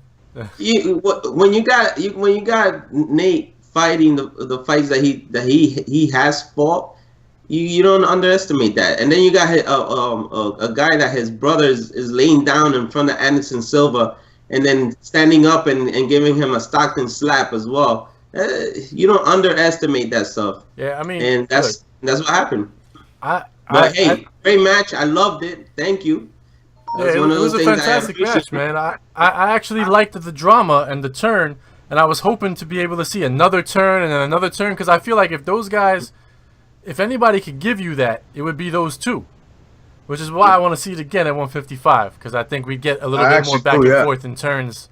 You know, I don't know. For the record, at 155, I think what McGregor was doing here and wasn't able to finish it, I think he finishes it. At 155, I think so. But I think Nate will get his chance at 155 too, and there'll be a bit of back and forth. Yeah, you know what I don't understand? I don't understand this. It's already on record. They're saying this. It's not official, but Dana and the Fertitas, they're saying that Nate has the next shot at Robbie Lawler at welterweight. Yeah. I don't understand why though. He's ranked at lightweight, and the only reason these two they were gonna fight at lightweight fought at 170 was because Dos Anjos pulled out, and Nate Diaz didn't have enough time to cut the weight. Bro, how do you not understand why? the UFC doesn't want Nate Diaz being famous like that, so they're gonna throw him in there with Robbie Lawler and let him get slaughterd. Yeah, I don't believe that though. I don't believe that. You know why? Talking about him. I don't believe that. I don't believe that the UFC loves the Diaz brothers. They pull off the craziest shit. They don't want, and they always pull him back and give him great fights. Nick.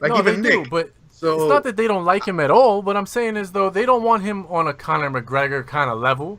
He doesn't have that talent to sell the fight the same way. I know he thinks he does, but he doesn't talk the way McGregor talks and sell fights the way, you know what I mean? He sells fights in the octagon. Their antics are more in the octagon, and how they just don't give a fuck. Right? And if you listen to Nate talk, he believes that he should be this promoter like McGregor, and that they should be paying him as much. You know what I mean? Like, because you can see the UFC he was tired of the press conferences already. Yeah. And freaking McGregor loves that. Yeah. And you can see Nate only got a little bit of that. He was like CNBC Money interview though. But don't get it twisted. Nate can sell fights. He sells them in the octagon. Because you know, if you pay for a Nate Diaz fight, you're paying to watch something exciting. Oh yeah. But hey, I just don't understand. To me, he shouldn't get no title shot at 170. I mean, if that's what he wants, then whatever. They should put him with Dos Anjos. I mean, Dos Anjos already destroyed him the first time, anyways. Have him fight again. Then. I mean, because McGregor's going back to 145 to defend now, either versus Jose Aldo or Frankie Edgar. Yeah. Sounds like Franklin's mad. It looks like Jose Aldo's the one who's going to get it soon. I'd rather see him fight Edgar. I'm not mad, G. I just, you know what it is? All I see on Facebook, because I follow a lot of the other MMA and combat sports media, is people talk. I swear, I'm telling you, if you were to read the things that you're seeing, you would say the bell rang, and as soon as it started, Diaz was destroying McGregor and lit him up, and then finally put him away in the second round choke. You would actually think that. And then you'll find some of the knowledgeable fans, very few between, where they're like, what are you guys talking about? He's lucky he gassed because he was lighting him up. And then he gassed and got choked out. Great win, Nate Diaz. You'll see those, but the vast majority is kind of like with the Ronda. Holy smokes. I'm telling you, read it and you're thinking, whoa, damn, Nate Diaz must have handed him the business from the get-go. You know what it is? No, it wasn't that way. I'm not gonna send out false information out. I'm saying into our own podcast. No, you gotta take that with a grain of salt though, because when it comes to fights like Mike Tyson, and Ronda and McGregor, those losses that they just received, they always blow up bigger than they are. Yeah, and they even the people that don't even watch the fight, they'll say, "Oh my God, did you see that this person got demolished?" Yeah, but the thing is that most of the time in those platforms, someone doesn't come out and just say the truth. We have a platform here. I'm not going to promote something fake and be on my podcast acting like, yes, Nate Diaz put the work on him from the get-go, demolished him. McGregor had no chance. Franklin's not going to promote anything fake, and I will not accept any excuses. That's how it works in here.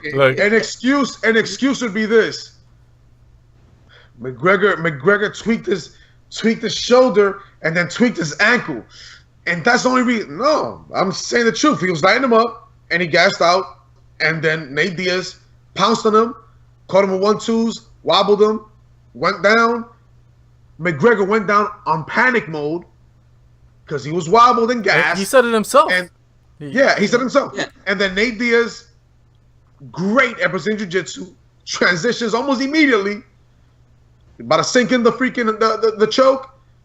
Still doesn't have it. Clocks him one more time. Has it. Chokes him out. Bye-bye. That's exactly what happened.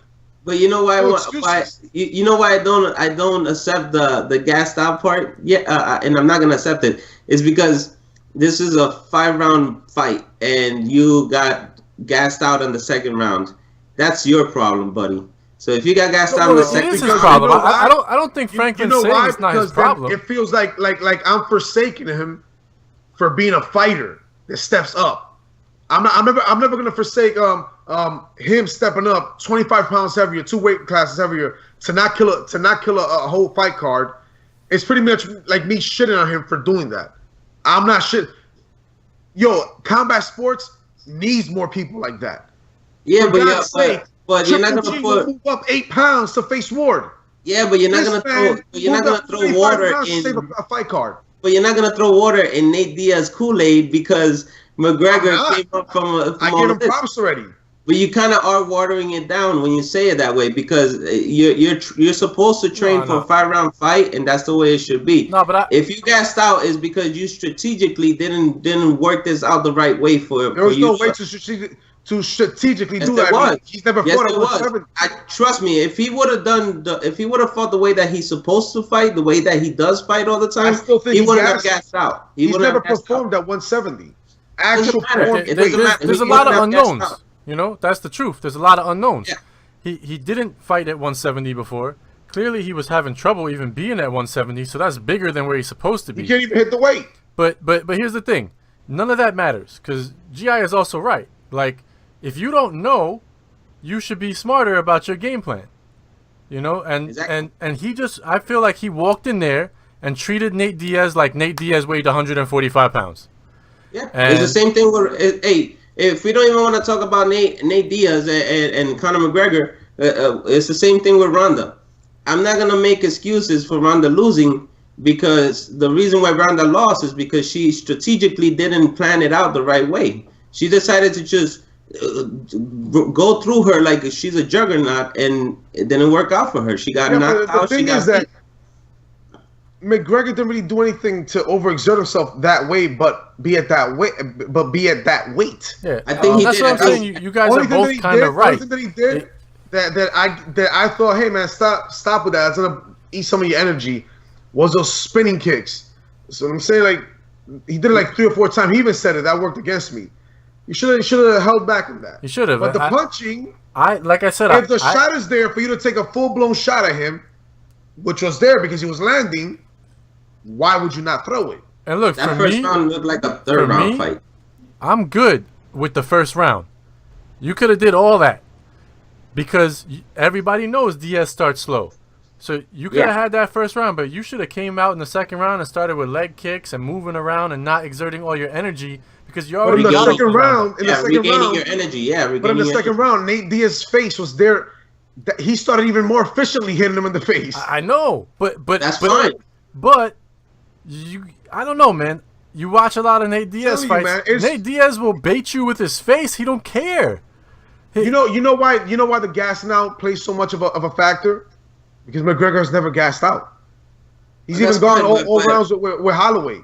Well, that happens. People gas out in fighting. But what we're saying is that McGregor, he had the first round. Second round, he should have taken his time so he can. The second round too. So regain. Work the leg.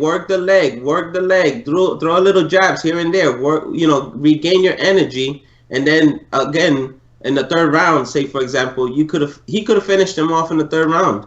I could have seen McGregor beat him. I don't ever see that happen with McGregor. He's never been that fighter. I know, but if he wants to fight at 170, he has to. I know, but what you guys are saying is playing it safe, and for one round, it's not playing it safe. He's working on a different area of the body. Listen, it's playing it safe. You guys are saying second round, relax. No, second round, beat the shit out of his legs. That's what I'm saying. Kick him in the legs. What's that? That's playing it safe compared to his fighting style of trying to knock you out. No, it's a strategy. It's about taking away his power. You're taking away his lead foot, which is where all his power comes from. This isn't rock and sock'em. There's nothing wrong with playing it safe.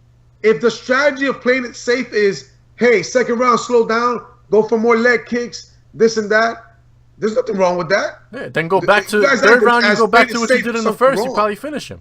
But the main reason is you're never going to see that. He's going to go in and try to take you out. I know. He's not going to go in like, you know what, this round, let me chill. And he learned the lesson. He learned the lesson. And if he keeps going up to 170 and doing it the same way, guess what? He's going to keep learning that lesson. Because you can't do it that way. He can't do it like that. He's going to have to do the 145, 155, 140. And then once he transitions to 170, you're going to have to like stay there. You know what I'm saying? Like, you have to literally be able to compete at 170. Even Mike Tyson, with the power and the energy that Mike Tyson had, once Mike Tyson got to the 5th round, he was done. No, that's not true. Not prime Mike Tyson. Prime Mike Tyson went 12 rounds before.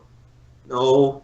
Yes. Oh. Mike Tyson can go. He's been to the 12. Mike Tyson's gone. No. Rounds and not tired out. You're missing what I'm saying. Mike Tyson, he attacks from the beginning to the 5th round. After the 5th round, if he hasn't knocked you out, your chances of beating Mike Tyson is greatly increased, because Mike Tyson's speed gets slower and slower as the time goes by.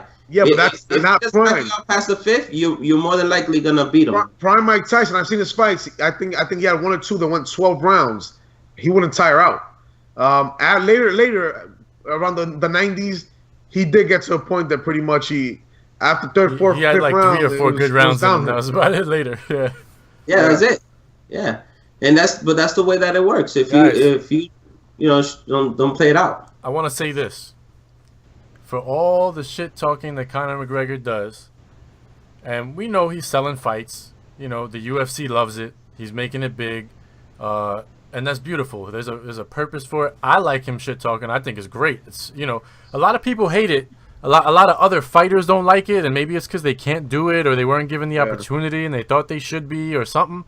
But it puts UFC onto a larger scale, a bigger map.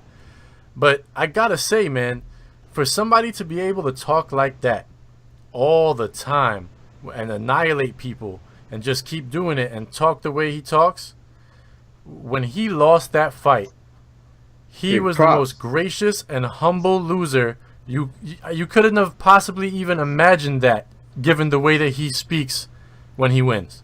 But he's always said it towards the end of fights: gracious in victory or defeat. Yeah. Even when he was winning. But he had to really prove it, and he proved it. You know.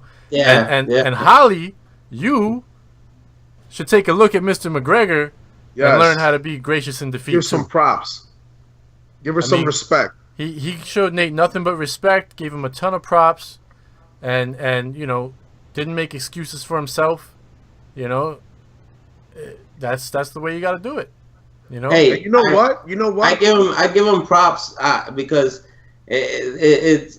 Franklin believes that I hate Conor McGregor, but I don't hate Conor McGregor. I think he's one of the best things that's happened to the UFC in a long, probably maybe more than everybody else, because he's drawing a lot of people just out of his mouth. He's like the Paul Heyman of the UFC when it comes to his mouth. Not just out of his mouth. I mean, he was talking a lot and then backing it up. But mostly his mouth is a moneymaker. That guy can talk and work a promo like nobody else. And you know, I give him a lot of props, and he conquered his division. And he still has the belt. Is no big loss. I mean, it was a once in a lifetime thing where he took a big challenge, took a big gamble, and I appreciate him for that, and I respect that from him, and I'm not gonna take that away from him either. So big ups to Conor McGregor, big ups to Miesha Cupcake, Latifi, and I would say Nunes. You could do a lot more work. You need a lot more work to go. I'm glad you won because it came in my favor. But that Lawler-Anderson match, guys got to work on those decisions and those judges. And I think we're done with the UFC part of this. You guys got anything else to add? Before we move on, I do have to say, like Lee touched base there. Ronda Rousey should also learn, and I'm a big Ronda fan, but she should also learn from McGregor. Never bowed his head down, never ashamed. That trash talking is part of the fight game. Ali did it. He lost before, came back even better a lot of times. So all that pretty much, even that thought of trying to of killing herself, ending it and stuff like that. She should look at things like McGregor. I mean, you can trash talk all you want and all that, but once if you do lose, show your face. I mean, he went to the post fight conference and everything, even more interviews in the hallways and everything with Fox Sports 1 and things like that, right there, and breaking everything down in detail. He's not shying away from anything or anything like that. Watch, you see how there's a slight little wrath on him right now. Watch it die down about 1 or 2 days. It's already dying down because he's not shying away. He's not running away or hiding from it. Yeah, you get through it much faster that way, you know?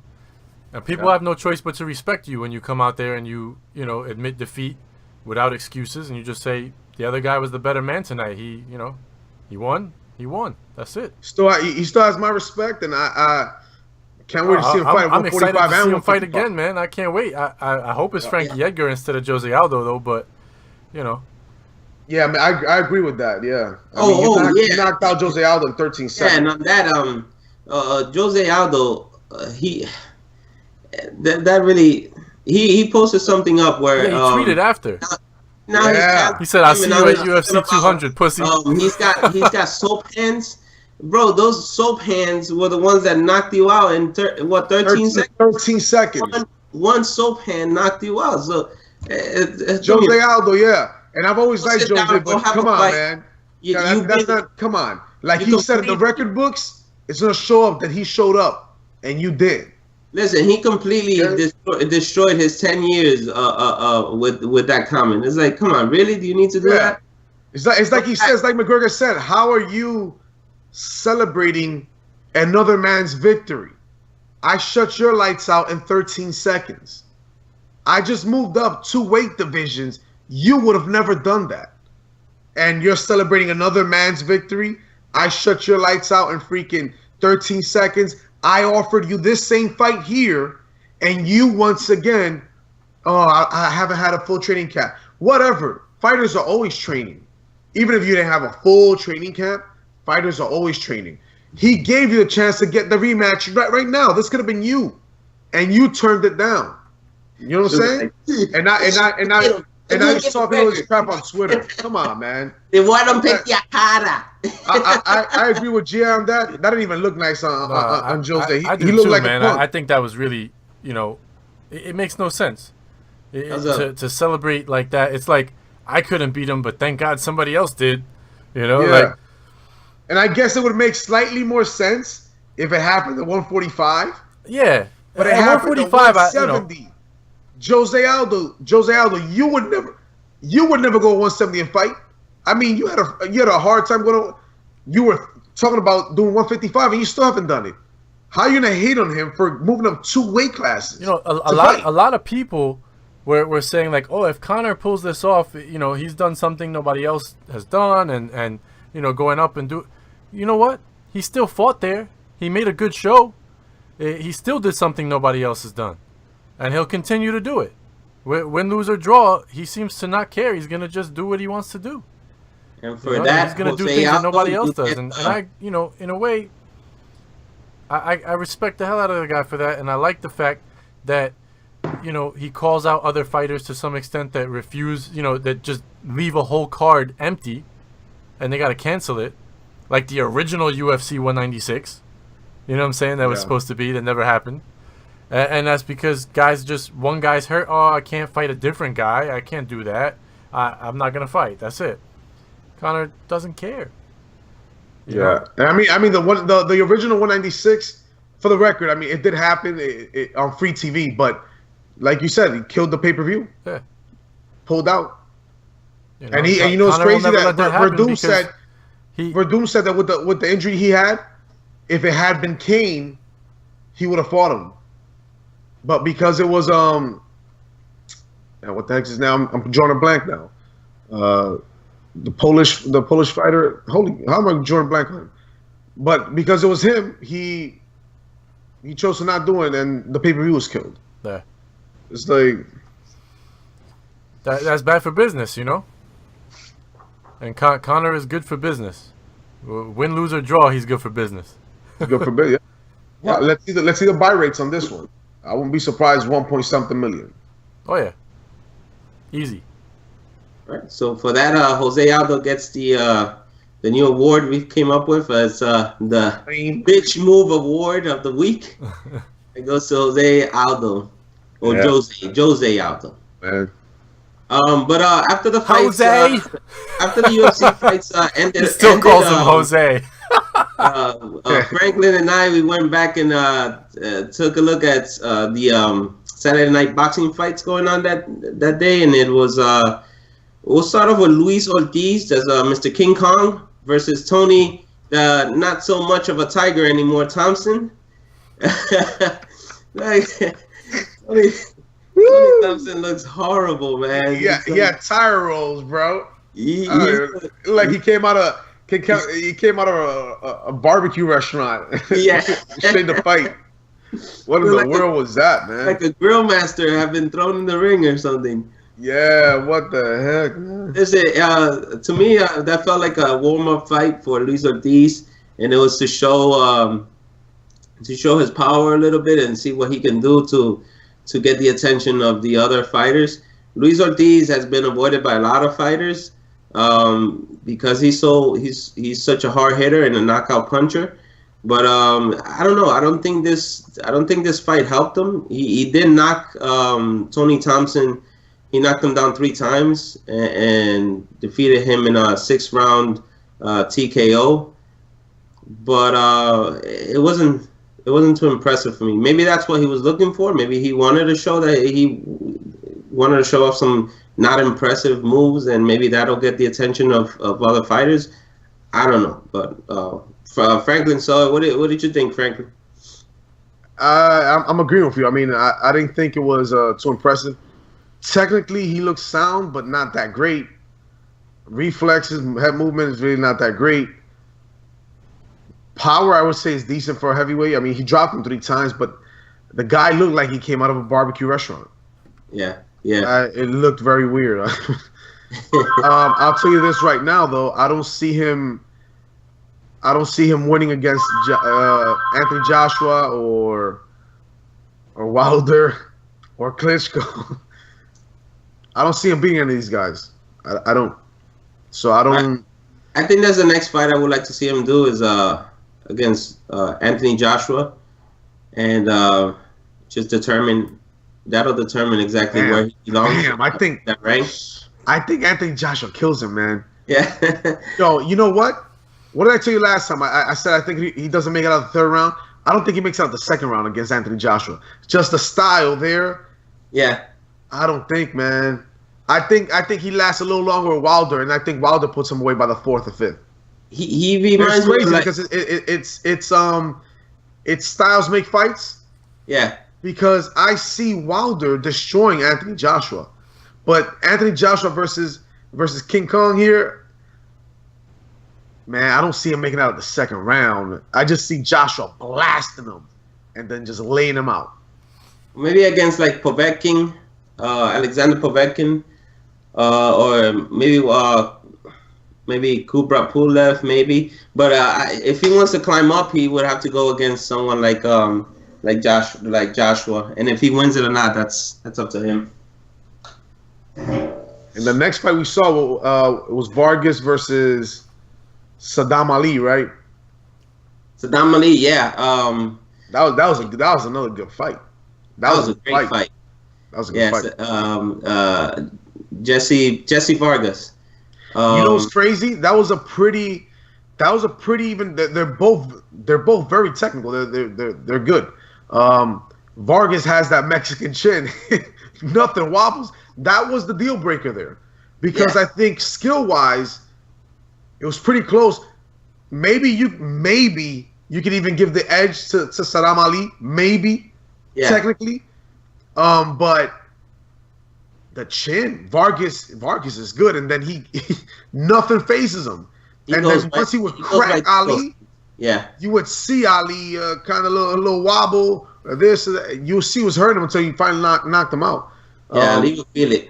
But Sadam Ali's he's no pushover. He's no chump. You pretty much, you better be at his level and be able to take a crack to be able to even defeat Ali. From what I saw, Ali was legit. But that was a great win by Vargas. And he called for a rematch against Bradley. Yeah, he called for a rematch against Bradley, and that was a 9th round TKO against Ali.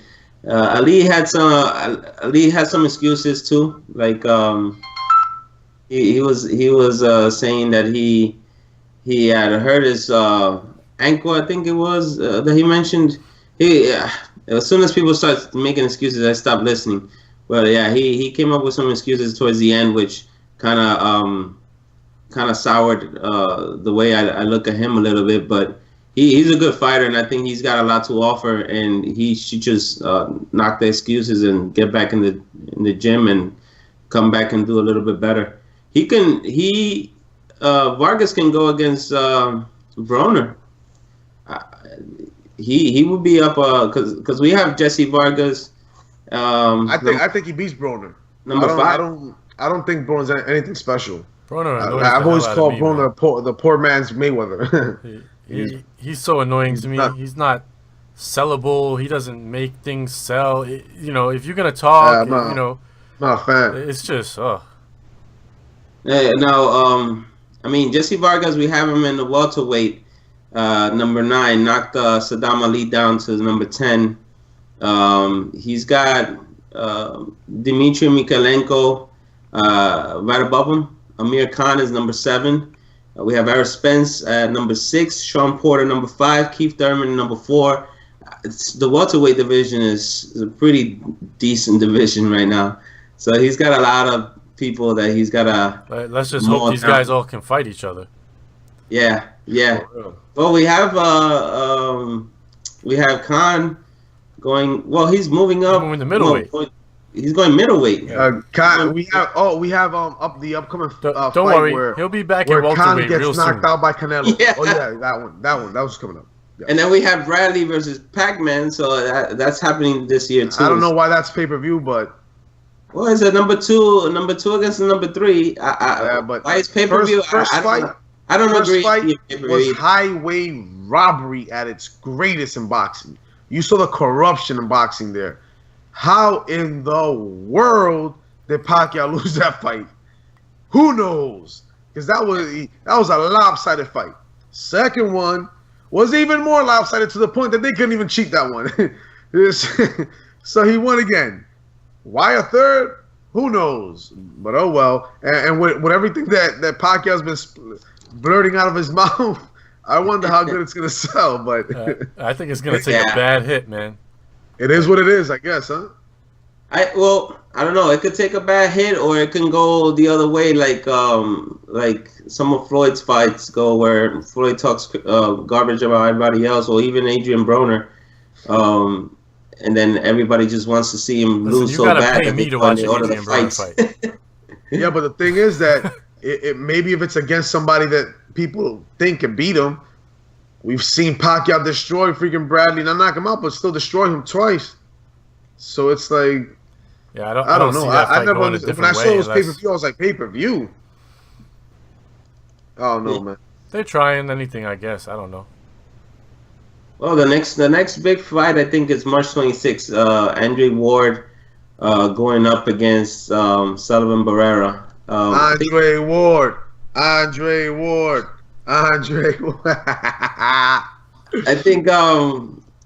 think we also have Rigondeaux. Rigondeaux's fighting James Dickens. He's in Rigondeaux.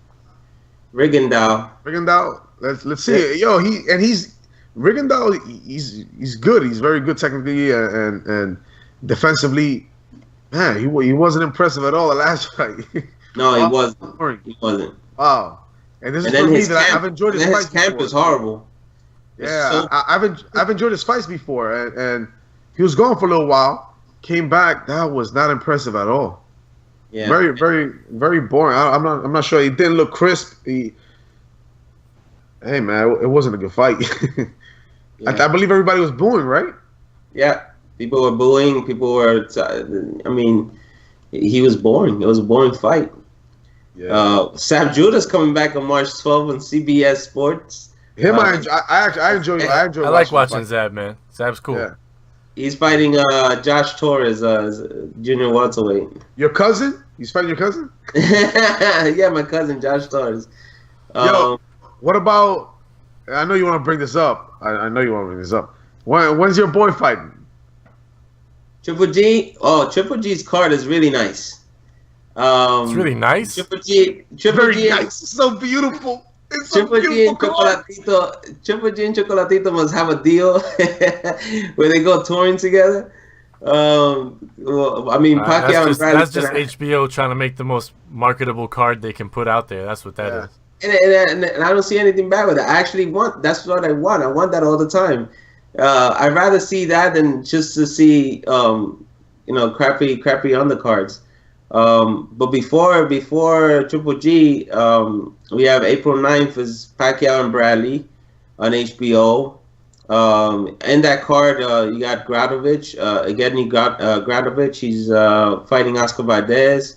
That same night in London, we have Charles Martin, Mr. Prince. He's gonna get his ass whooped by Anthony Joshua.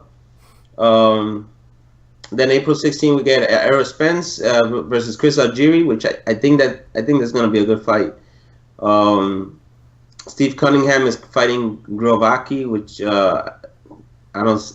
could go either way with that one. Triple G is fighting.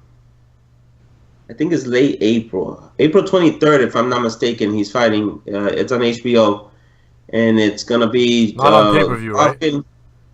Not on pay-per-view, no. It's going to be Why not? Golovkin versus Dominic Wade and Roman Gonzalez versus McWilliams Arroyo. Why they don't put it on pay-per-view, G.I.? I don't think they want those 97 Ks. It's not a big enough card. There's only 2 fights. I wouldn't put it on pay-per-view.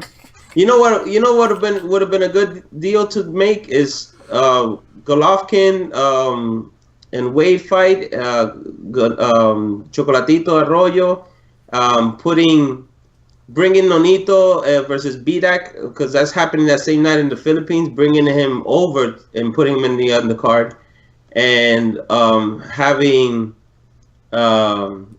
the Chris Algieri Errol Spence on the undercard too. That would be a good fight. Yeah. That would be a good card. That'd be good. But yeah, we have a long way to go on the boxing cards for them to get. And then we got Canelo Khan not too far away either. It's getting there. Yeah, Canelo Khan is not too far from there. The whooping that will begin. That's May 7th. May 7th. I see no possible way Khan loses that one, man. You see Khan losing? Yeah, I see no possible way that he wins. I just don't. And again, I mean, he's a smaller guy. I wasn't a big Khan guy. Can he pull a Floyd and win by decision? No, because he doesn't have the defense. He doesn't have the speed. Actually, he doesn't have the footwork that Floyd has either, and he doesn't have the chin. Floyd has a decent chin. I mean, every once in a while he might get cracked or kind of grazed, and it won't do anything. Those shots will wobble Khan. You know what? I don't see any way that he wins this, man. I don't see any way he wins it either, but I will say this. I give him props for moving up and taking that fight. I know, obviously, it's the highest money fight he could get, so he's taking it for money, clearly, because I think that he doesn't even really think he could win. But, if he does, he might need to talk to a psychiatrist or something. But I think it's more. Yeah. But here's the thing. A lot of guys will just sit around doing nothing and making less money, and at least the man is taking a risk, moving up, taking the fight, whether he wins or not. I still think that at least he's doing something. He's not being stagnant. I wouldn't give him too much credit though, because here's the thing with that Khan is what I would call a person that's stuck in a corner now, because he outpriced every deal that he had available to him. That is true too. He was trying to make a big money grab. And now he ended up with Canelo because there was nothing else that he could take. I mean, what are you gonna do? Go up to middleweight and face Gennady Golovkin and get crushed, or you're gonna go ahead and try to fight against Canelo too? He's gonna get. The thing with him is that I think he's left like a bad taste in people's mouth. I mean, he's always talking, calling people out, talking. But you're not.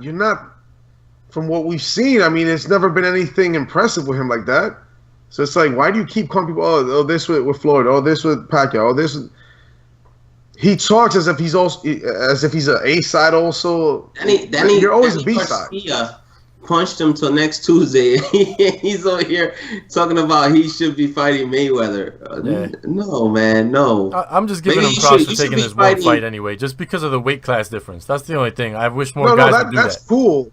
That's cool taking fights like that. It's just he's just talked so much, man. It's just I'm not a fan. I'm not a fan of Khan. I'm really not. He fought Algieri, right? I believe the fight with Algieri, right? Algieri looked really good in that fight. He looked really good against him. Really good in that fight. What weight class was that at? He at? hurt him. He wobbled him. He wobbled him pretty well. That was at welterweight, right? Yeah, that was a welterweight with Algieri. Yeah, that was a welterweight. 47 was it? Yeah, something like that. I just know that if Algieri would have kept it up and fought slightly smarter, I think he would have taken that. He would have taken that fight. He would have. Yeah, because he was fighting really. I hadn't seen him fight that well in all the other fights. I was impressed. I was like, damn, look at Algieri. That's because you were watching him fighting Pac-Man, who's way better than Khan. You know what I'm saying? Yeah, and way better and faster than Algieri. Yeah, that's true. But yeah, but that would be. I think Khan should have been chasing that Danny rematch a long time ago. Yeah, he loses that again. He would lose that, and I think I view Khan as the perpetual, in my opinion, I don't want stepping stool guy. That's what he's gonna become. In my opinion, he loses it. Yeah, I think so too. But I think Khan is that guy that other fighters in the division are just gonna wind up having to step over to fight for a belt. Yeah, you know he. Well, maybe not. Maybe if he loses this against Canelo. And Canelo knocks him out to next month. I don't think he's gonna want to come back. But if he does win this, then oh man, we're not gonna hear the end of his mouth. He's like listen. So this will have to be a miracle for him to pull this off. I don't see it happening, man. I don't see it happening. No, that would mean well. Okay, well let's think about that. He beats Canelo. He has to go up against Triple G. He's not gonna. I don't see him getting past Canelo, and I definitely don't see him getting past Triple G. So Triple G's too big, bro. Canelo's too big. So man, Triple G. Canelo's bigger than him. My God. Triple G's bigger than Canelo. Oh my God. I think he'd block one of Triple G's shots and still get knocked out. Bro, that's too big, man. So you know, big, where's he gonna go? Triple G's what, like 5'10.5", 5'11" or something. He's not small like that. Yeah, Triple G's 5'10.5". Yeah. Lemieux, when he fought Lemieux, Canelo's about Lemieux's size, maybe even slightly smaller. And when you in the weigh-ins, it looked like two weight divisions difference or something. Taller, wider. Triple G's just bigger, man. I've always said Triple G should be fighting at 168, so like 172. Khan should have fought either Errol Spence or Sean Porter. That's who he should have fought. Who? I mean, he could have stepped in because Sean Porter was supposed to fight Thurman, and then that card was canceled. So you said Errol Spence? Yeah, he beats Khan. Or Sean Porter, and Sean Porter, yeah, exactly. Lee, Sean Porter Keith Thurman fight got niched because of Thurman's with Porter, that'll be better, but Errol Spence, I think he beats Khan. It won't be that hard for him either. Yeah, but he's over here trying to chase. So clearly, we're not big Khan fans over here. No, I don't. I mean, I don't hate him. No, I don't hate him either. I just don't think he's that good. I was following Khan a lot previously, and he was talking a lot, and then he got the chances and got knocked out, and then got knocked out, and I think he got knocked out again. I was like, whoa, so why are you telling us big game, and why are you trying to portray something different than he's not what he makes it seem. Yeah. If you understand what I'm saying. I mean, yeah, I mean, it's not like he has no skill. He's a decently skilled fighter, but he's got speed but he's like Nonito Donaire, but the only difference between him and Nonito Donaire is that Nonito is doing more fighting and less talking to get back to where he was. Yeah. As opposed to Amir Khan, where he's doing more talking and no fighting. Khan is over here demanding this, demanding that, demanding this. Yeah, Nonito's over there in the Philippines and in Japan, back and forth fighting, and he's not even on TV, and he's winning fights. He's climbing back up the right way, the way that people should be doing these things. Not Nonito Donaire, I was a fan of his. Oh, I am a fan of his, but he hasn't looked the same. Yeah, the Filipino Flash, man. I hope he gets better and comes back. When I saw him that first time you showed me his fight a couple of years back, I was like, wow, this guy, footwork was there, speed, popping his shots. I was like, whoa, this gonna be the second Pacquiao for the Philippines. Yeah, and he's last few fights I've seen, it doesn't even seem like the same fighter anymore. He's like this generation's version of David Tua. Remember when everybody thought David Tua was going to be like the next Mike Tyson? Next Tyson. Yeah. And then where did David Tua go? Nowhere. Nicholas Walters is what changed everything, man. When he fought Nicholas Walters, and Walters put him on the floor on the mat, that was the end of it. And he hasn't been able to come back. You know, he's struggling, but he hasn't been able to come back from that yet. Just like this guy who disappeared. What's his name? The Cuban, the one I called Nelly. I always forget his name. Yorokis Gamboa. Yeah, Yorokis Gamboa. He's good. I've always liked him. He's crazy, man. He goes out, I'm a swing. The heck of a game plan. What was the fight? The last fight that I saw, was it against Terrence Crawford? Yeah. Was it? That's the one that, and he was doing good. It was against Crawford, right? Yeah. He was doing good, but he's just crazy, man. He doesn't even pace himself, and then he just got picked apart, man. Yeah, Crawford destroyed him. He didn't know what. That was the last time I seen him fight. That's the last time I saw him fight too. I haven't seen him fight. I'm not sure if he's fought again. I'm not mistaken though, right? It was against Crawford. Yeah, it was Crawford. Yeah. We were here watching the fight. Yeah, it was a good fight though. It was a good fight, but he's crazy, man. He has no in between, man. It's just bing, bing, bing, 100 miles per hour. Let's go. It's just swinging, bro. And he gets hurt, and instead of covering up, he goes back in like a madman, bro. Wow. Yeah, I mean, he has heart. I'll tell you that. Well, that's all we have right now for boxing. Nothing big going on in WWE right now. They're just getting ready. They're setting up for WrestleMania. This Saturday, I believe. No, this Saturday or this Sunday. There's if you have the WWE Network, there's gonna be an event. It's called Roadblock, and it's where they're going to mash up NXT and the WWE, and they're gonna have some great matches in between that. That will be something to definitely look out for and watch. The NXT camp is one of the best camps I've seen. Those guys are performing great. Finn Balor, Bayley. You have a lot of up and coming fighters, performers that will hopefully be climbing up and proving themselves there at NXT and getting into the main roster of the WWE. But if you don't know any of them, now's the perfect time. You can catch it on the network and check them out and see how they match up with the WWE performers. That's all we got for today, guys.